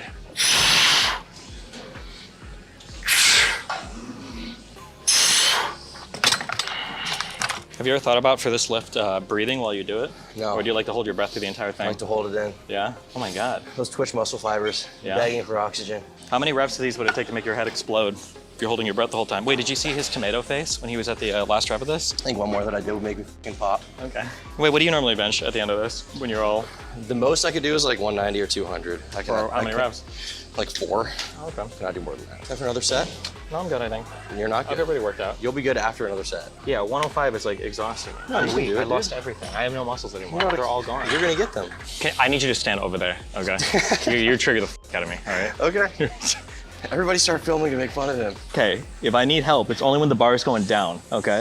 If it goes up like this, don't do it. You look like you're okay? struggling. If it stops, don't do it. Okay. If it goes down, then you can help. Okay, fucking do it. Don't touch I me won't save otherwise. you. If you touch me, I'm gonna start screaming racial slurs. All right? Jackson-y. The same way on both sides, right? Yeah. You're not f***ing with me, are you? No. Yes. Fuck, I'm so weak, dude. I can't. Oh, I can't. I'm a You child. could've done I'm a one baby. more. I'm a baby. I can't do it. This is heavy. You're getting so jacked, It's dude. 105. I was impressed, dude. No, it's not impressive. You're giant, dude. You're huge. You're a beast. You're a god amongst I'm gonna men. kill myself. If you were just as And jacked then the, as Hassan, the Ben Shapiro debate's not gonna happen. well, the right will win. Oh, you should try breathing also when you do this, you know? But Okay, if you think so. Yeah. If that's what you really think will work. Yeah, try it. See what happens. See how it goes. There's 245s and a 10. It's a 155.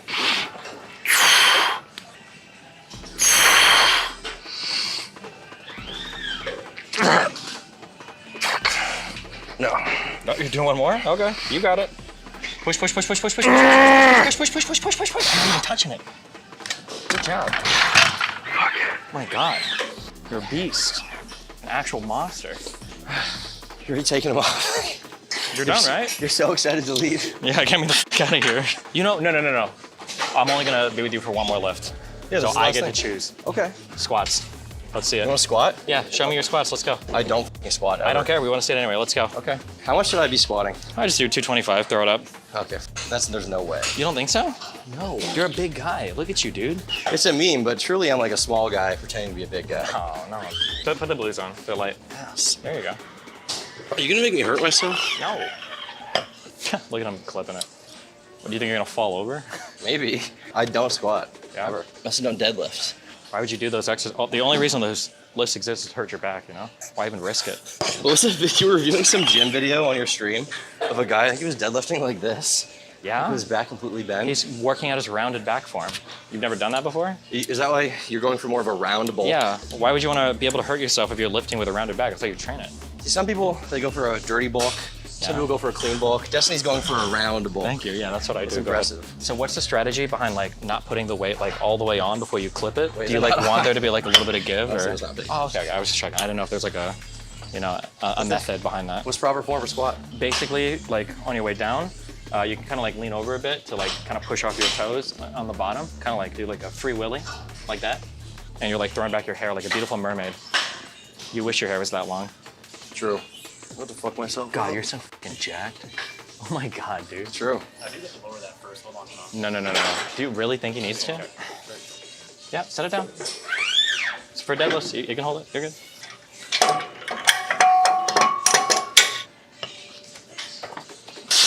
I'm gonna fuck myself up so bad if I do this. I'm gonna destroy myself in a way that I won't be able to fix. You don't think so? Absolutely. Can you do this? It shouldn't be that hard. I don't know what I can do anymore. I can't do anything.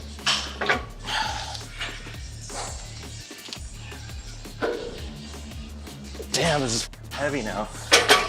You can do it. If I can still do it, you can do it. If you say so, Destiny. If you really believe in me. I do believe in you. Hi. Are you Destiny? Sometimes I am, yeah. Okay, cool. Nice to meet you. I'm just Tom's protege right now, though. That's crazy. Wait, do you know Turkey Tom? Bodybuilder. No, bodybuilder. Oh my God, this guy thinks you're a bodybuilder, Tom. Yeah, I'm a bodybuilder. Yeah, that's He looks true. massive, yeah. What's your name? Nice to meet you. He's never heard of you before, but he's my fan, so. Turkey Tom on YouTube. He's got 1.1 million subs. Yeah. Dude, I'll check you out. We're trying to get him to not be so soy. After what happened with Melina, we're trying to fix things. Yeah, you know, it happens. We're trying to fix things. Yeah. Well, thanks. Have a good one. Yeah. I'll check you out. Yeah. You killed it, dude. You crushed it. You gonna do a deadlift? No. I'm done now. Wait, do you not do any lifts below like this part of your body? Nope. Done working out.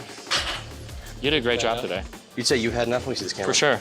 We did like 4 whole sets today. I'm fucking jacked. Do you feel proud of your progress in the gym Jacked today? in the tits, yeah. You're jacked in the tits? Yeah, Dude, jacked in the tits. who's gonna be proud of you for this? Your mom. Careful, don't step in your sunglasses. Can you say Despacito? No, no. Can you just say Despacito? Despacito.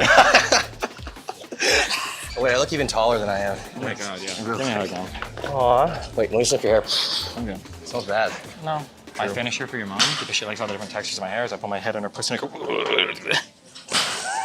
I've never heard someone say that before. And as a post-workout meal, we engaged in some curry, which is easily the best post-workout meal, and also the best meal you can use when you're getting ready to debate a popular Jewish conservative. Shout out, is this Lycan? Yeah. Whoa. So what's your plan for tonight? You're gonna do some debate review? Why do you think Ben believes the things he does then? If you think he's probably a relatively intelligent person, how can he believe that Trump is better than Biden? I'm trying to think of a nice way to say he's partisan. Okay. Like, because he does like a conservative media network, he kind of has to defend all the conservative things. Destiny's personal chef whipped us up some chicken tikka masala. It was excellent. It was delicious. Absolutely fantastic. It's got some Celsius, some milk, 2 bottles of wine. Oh, there we go. That's the Destiny I know. That's the Destiny I know, dude. Oh my God. We need to get Destiny natty. We're gonna get Destiny jacked in one weekend. I mean, pretty boring apartment. It's nice. Look at that. We walk in, his computer was on, and his own subreddit was open. He sits nice and low to the ground. He sits real low. Actually, if we're being honest, and actually went a completely different way than that. Actually, libtard. Actually, republitard. Well, he's got 2 mics. Okay, so this is when this boy comes over, when Abba comes over, when it's Mel time. Wow, dude. Hey, use the piano. I hear it. This is where all those poor abused women wind up. We got some pictures of him with his son. Destiny looks very Nordic. Looks like a Viking in these pictures. I want to replace his child. He's gonna go home to find his kid. I'm gonna be in this kid's bedroom, like. Daddy, I love you. Daddy, you've been streaming so much. I'm proud of you. Daddy, you own Ben Shapiro. He's got like a Gotham City skyline as his background. Oh, I love Gotham City. I feel a presence. I'm in Destiny's apartment and I feel a presence. So when I was in Steve's office at one point, I found this little book on his shelf titled To My Steven. Melina had apparently made it for him when they were still together, and it features all of these like touching moments they had together. To my Steven. Oh, f***. Oh, shit. What? Nothing. Oh, f***. This is such a sweet book. Hey, this here he is here. She's up there, painting. Nice metaphor for the fact she didn't get any work done. The movies. We went to Montreal and stayed at a very memorable place. A ton of silent old people was there. Fuck retard. Speak American. The walk to Canada, I ran it. Aw. He's a real person. We called every day twice. Oh wait, Melly Mel. After 2 months, we finally saw each other again. I went out to get breakfast while I was waiting for you at a hotel in London. When I got back, you were already there. What are you doing? Some cozy London adventures. This is the cutest thing I've ever seen in my life, Yeah, dude. it's cute. This is so sweet. You're a real fucking human, dude. You're not a sociopath. Well, you know, she made it, not me. One of my best memories is when we tripped together on LSD. You hugged my legs for hours. You cried when you looked at me and said you never want to lose me. This is so sweet. Sounds gay. It sounds a little gay, but it's kind of nice. That's Bad Bunny. I can't wait for all the adventures ahead. You give me so much memories, friends, growth, experiences, cuddles, hugs, sex, kisses, warmth, travels, happiness, and love. Never want to lose you. You're the best person I've ever met, and the person I love the most in the whole world. I know we can do anything together. Holy shit, I'm gonna start crying, dude. I'm gonna start fucking bawling. Holy shit. It is a picture. You know, I'm someone who has made fun of the whole open relationship thing before, and I guess seeing this like normal couple thing in real life made me realize that while I still disagree with the premise of an open relationship, at the end of the day, it's still a real interpersonal relationship they had with real emotions. It also sort of humanized Steve to me because on stream and even in real life, he comes across as somewhat of an emotionally disconnected person. A lot of people think he's like sociopathic, and yet apparently here he was crying all night, holding a girl's legs, telling her that he loved her and never wanted to lose her. It makes me question if his sort of disconnected, callous attitude towards the divorce in general and how he feels about it is somewhat of a front. We went back to Steven's house where he was engaged in some deep research. It was at that moment that Steven officially got into the mainframe.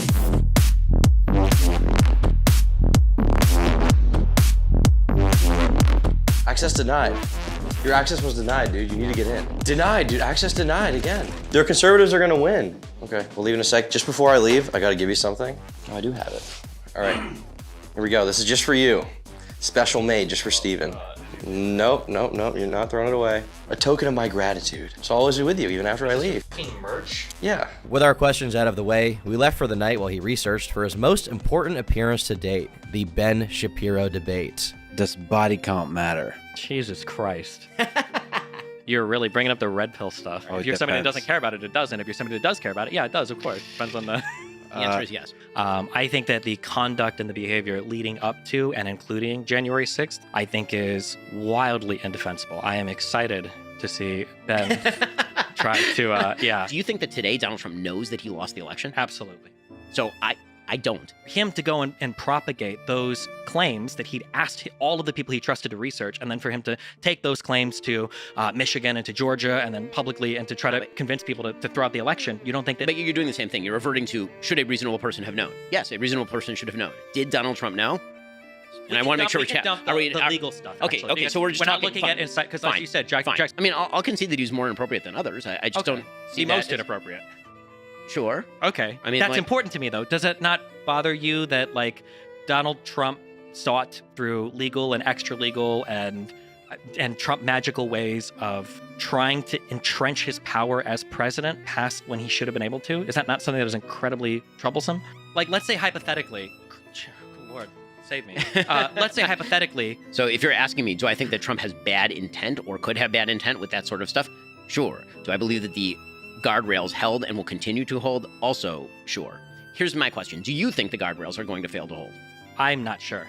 Really? Yeah, because I think the issue is one, when it's election time, Republicans are spineless in office. What is all of this in service of? What's the generalized argument that you're making? Do you believe there will be no more elections? Is that like what I put a don't percentage know on it? What percentage do you think that that's a reality? That if Donald Trump becomes wins, president, I think there is a 100% chance that he will try to prevent the peaceful transfer of power. In terms of would he succeed? I can guarantee you he will not do that. Hasn't Donald Trump himself joked about running for a third term? I think that having a third term.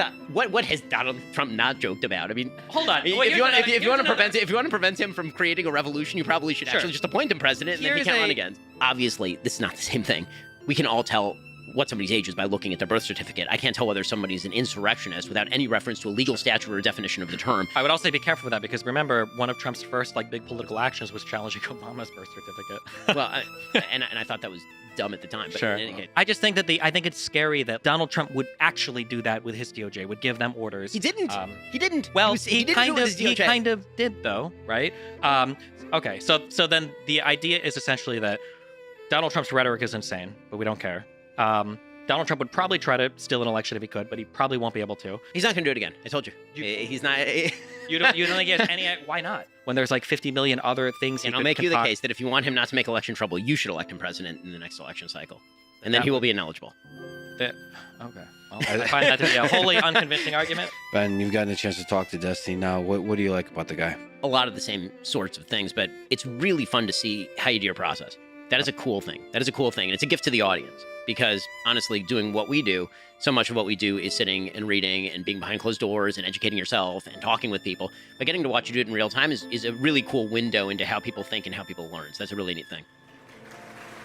She said that I need to mew more, and she also said that I can't protect anyone. So you need to mew more? Yeah, because my jawline is weak. Yeah. Sights. This is like one of the cleanest like range pistols you'll ever see in your entire Oh, the sight is like really like deep. Yeah, it's a super nice gun. Oh my god. The clap is hard. You just need the Punisher hat, and you could do even more of these. Dude, Punisher? I hardly know her. Good one. So how was the debate? It was good? I know it went pretty well. Yeah? Yeah. Why did it go well? We covered a wide amount of topics. I feel like we got kind of into some of them. I think it would have been more interesting to like go really deep on one or two things, but Lex kind of wanted to keep it moving along to cover a broad range of topics. And yeah, we got to feel each other out. I got his phone number, maybe we could catch. So you actually got along? Yeah, I think so, yeah. Okay, you think you'll do content together in the future a little bit? I don't know, we'll see. I think it'd be cool to have you as like a recurring guest on Daily Wire stuff. Like, you know how Fox will have like the token libtard call in? Maybe, yeah.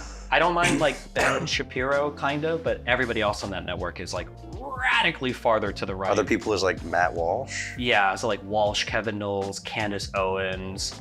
These people are like significantly to the right, I think, of like Ben Shapiro. And they fixate a lot more on like culture issues, which is like... Why do you think Ben even agreed to do this? Probably because he's friends with Lex. Probably because the Daily Wire might have thought it was an okay media strategy because I've had TikTok stuff blow up and I think they're like orienting towards that kind of stuff, so. So you think you came to sort of a middle ground on some issues maybe, or was it more like agree to disagree type thing? Like I'm gonna agree with him more on Israel-Palestine than probably many people on the left, but there are gonna be some things that we have big fundamental disagreements on. Do you actually enjoy conversations like this? Yeah, I think. One of the things that I like, I think one of my strengths, one of the reasons why people like watching my content is because I don't have a particular political slant. Like I am essentially like a progressive liberal or whatever, but I don't have like any allegiance to the label, which I think is actually really important. Not just because I can say like, oh, I'm not partisan or whatever, but because anytime a new issue comes up, like I can truly give my opinion on an issue. So when people watch my stream, it's like, oh, what is like Destiny's thought on a thing? It's not what's the left's Yeah, thought. exactly. And it also gives me a lot more flexibility to navigate conversations to where like if I discover something, like I can genuinely have my mind changed and I don't feel like a huge pressure where it's like, oh, like if I have this opinion on like Kyle Rittenhouse, like everybody in the left is gonna hate me. Or if I side with Israel, everybody in the left is gonna hate me. Or, you know, if I think that, you know, some of the BLM protests were justified, everybody on the right's gonna hate me. Whereas like tomorrow, if like a research paper came out that proved socialism was like the best way to organize an economy, Ben Shapiro can never admit that, right? Because it's the Daily Wire, they're conservative. Do you have any fear over expressing opinions that are gonna get you in shit with your audience or with other people's audiences? No, I never like prepare people like pretty well for what I do and who I am. Like people make fun of me for it sometimes and people sometimes give me shit over it, but like things like the George Floyd Ashley Babbitt tweet or things like the pedophile tweet are actually like really important establishing grounds for the type of audience I want, the type of person I am, and to set expectations for what you can see from me. Yeah. Like remember when we talked a little bit about like the super mega stuff, sometimes people can become, or Ethan Klein a little bit, you can kind of become a victim of the audience that you create. And I had that issue in the past. Remember when I split with Vosh and Hassan and I realized like so many of my audience is fucking socialists and communists and shit. So I like to go back and forth on a lot of issues or be a little bit edgy sometimes because it sets the audience expectation. And there's not gonna be an issue that pops up where it's like, oh my God, I can't believe Destiny believes this. And then like everybody leaves because they're so ass mad over it. Yeah, whereas there have been times when like a few thousand people have left and just gone away. That must have been scary, no? Nah, I'm pretty confident in what I do. Why?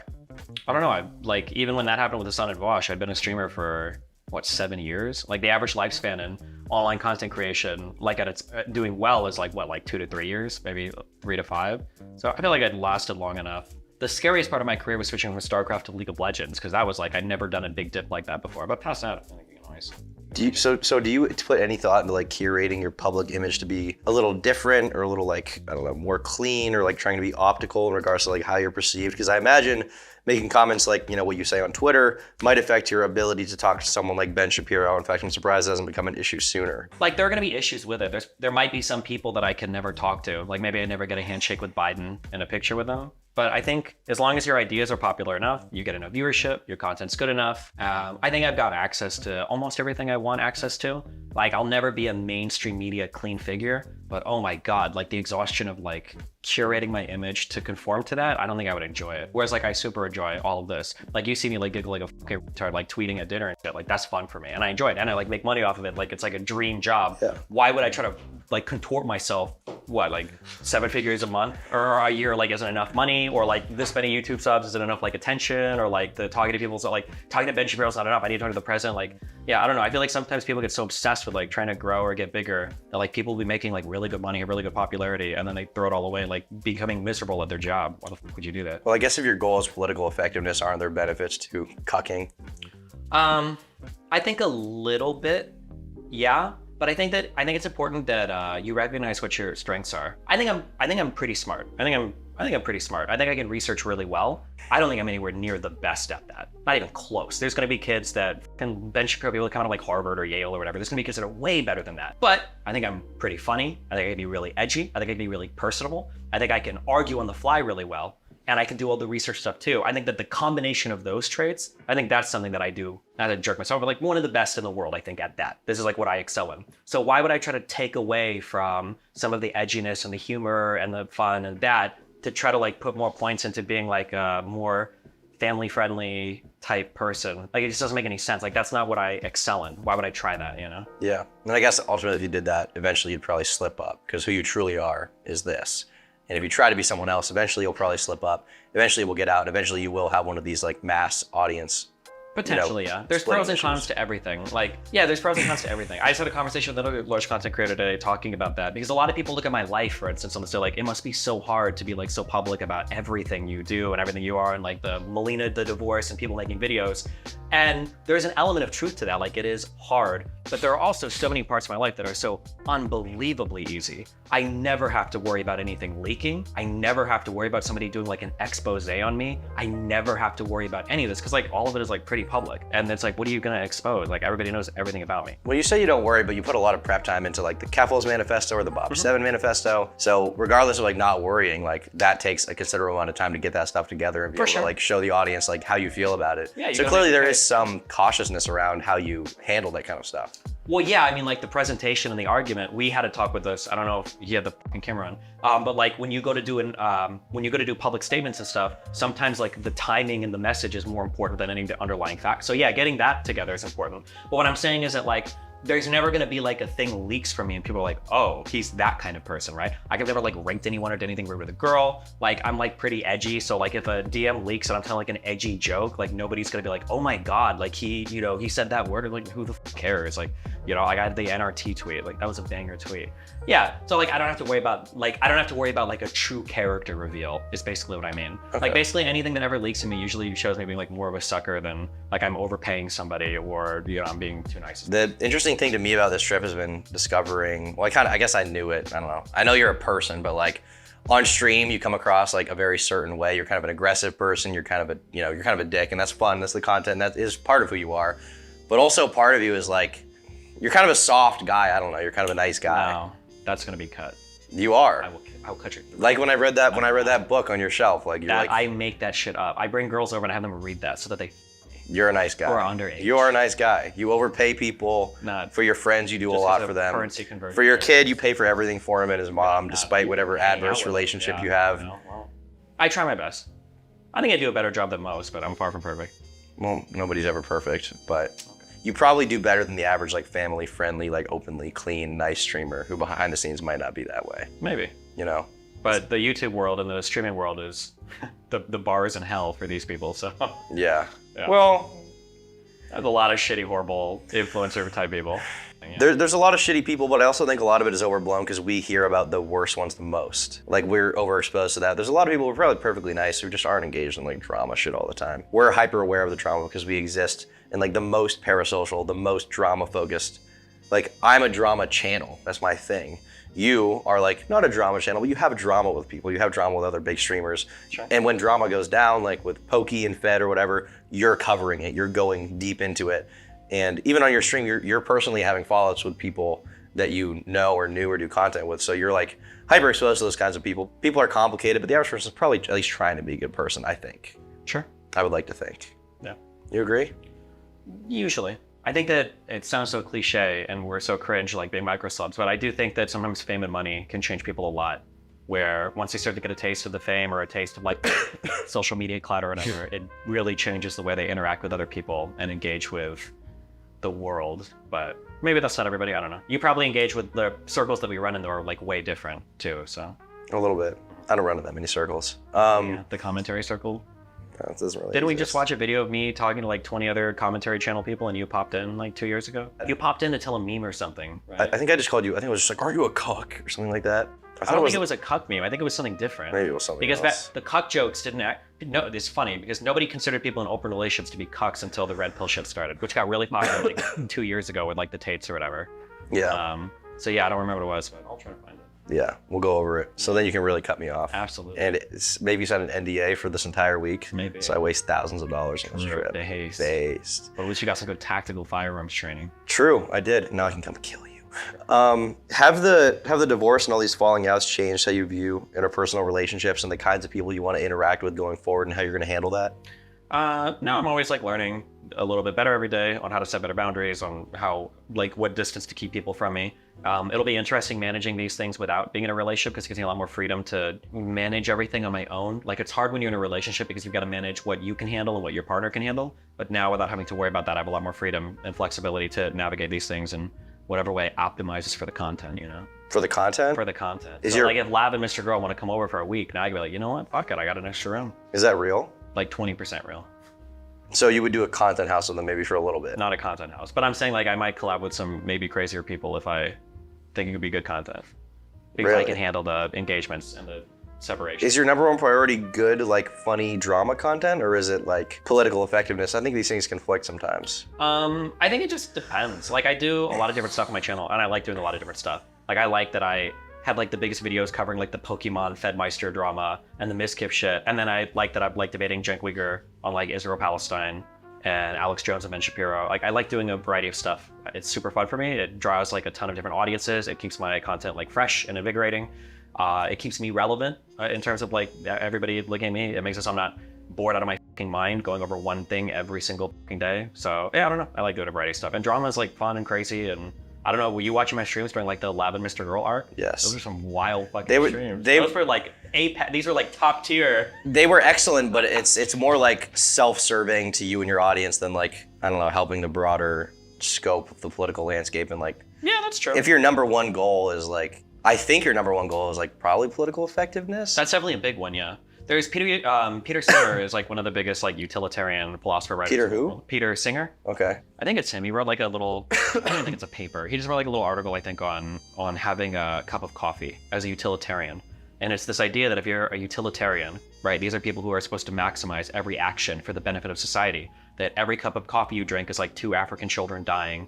Every time you make an internet payment, you're killing like 100 people. Like you could be donating every single extra dollar you make to charity. But at the end of the day, life would be fucking miserable. And you probably If you're miserable, you're not going to do anything. Yeah, exactly. So there's like a careful line I have to walk between like how much is too self-indulgent.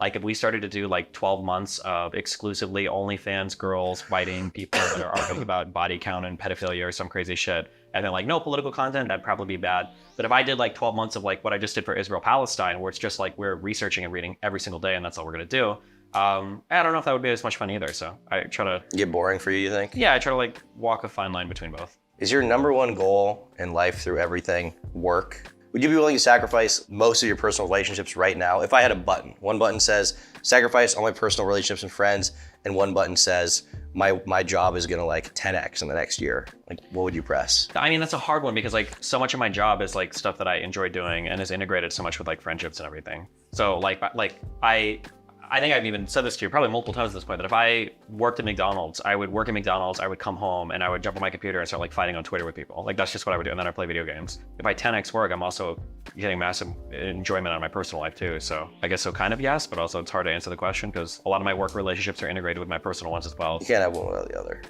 Well, what about like my work friends? What do you count as? If I 10x my work, I guess I get 10 turkey toms. I guess the question is kind of silly, but ultimately what I'm getting at is like, where do your priorities really lie? They definitely lie with work, 100%. Yeah. Mm-hmm. I guess you've made some sacrifices for that. I mean, yeah, kind of, yeah. But also like, I mean, I enjoy, for the most part, like what I do with my work. Yeah, like there have definitely been some sacrifices, but I mean, my career's going really well and we'll see how it continues to go. And maybe my priorities will change in the future, or I don't know. What's your goal with your streaming in the next, I don't know, forever? What do you want to do? What goals do you want to accomplish? What mountains have you yet to tackle? Obviously, you just tackled Ben Shapiro was a big one. I can't really think of a more popular conservative right now. Maybe Tucker, but he wasn't popular when he was on Fox. Yeah. What is like, I guess, it doesn't have to be the specific. goal, the true goal, and I keep putting this off. I'm not putting it off. I'm waiting for that podcast to take off. I really want a media company. Like I would want to be able to set the discourse for what people are talking about every day in the United States. That would be my dream, I think. Like hiring your own like talent to have sure, like having show my own hosts? talent, having people with a website that like write articles, having like I read like this, like instead of the Daily Wire, You would read your own? Isn't that a little incestuous? Yeah. No, but not me, but like another person. Like the idea that I could set like media discourse would be super fun. I enjoy it in the communities that I'm in. It'd be fun to do it on a national or international level. Yeah, just takes time. Mm-hmm. Takes a lifetime. Cool. You have fun this week? Yeah.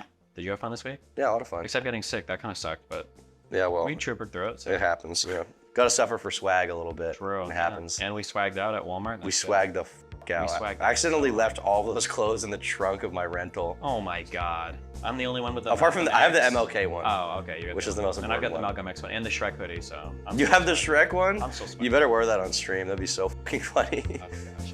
At the end of the day, I don't think Destiny is for everyone. If you don't like that he's edgy, then that's fair enough, although I don't know why you're watching my videos either, if that's the case. If you want to make fun of his relationships, I mean, that's fair enough too. If you disagree with his politics or you think he's dumb, I'm sure there are a lot of you out there, and I don't necessarily blame you if you feel that way. But what I found from spending a week with the guy was a pretty intelligent, career-centered person with a strong conviction for what he believes in, a passion for conversation and moving his ideals forward, and he's also someone who seems to like people a lot. He gravitates towards interpersonal relationships and interactions a lot, which is probably why his relationship was open and he couldn't seem to fucking close it for whatever reason. And I guess he's also a coomer, and that's part of him. You can't deny that. He's also not as short as I expected. I literally thought he was 5'3", but in reality, he's like 5'7", maybe even 5'8". It's not that bad. But he's also sort of a sensitive dude somewhere deep down where he can hide it from his audience. Also, Destiny is a girl's name. Bye. Hey, future haircut Tom here. Just want to say if you guys enjoyed this video, leave a like. If you didn't, leave a dislike. And check out the Tom IRL channel in the description and top comment below, where there's a lot more IRL filmed content and real life stuff you guys can check out. And if you like this video, be sure to, share it around with your friends. This video is obviously one of those that takes a little bit more, effort and production and money than the normal vids. So I would appreciate all of your support very much. If you liked it. If you didn't, then, bye. And also, if you liked it, goodbye. I'm leaving. Goodbye.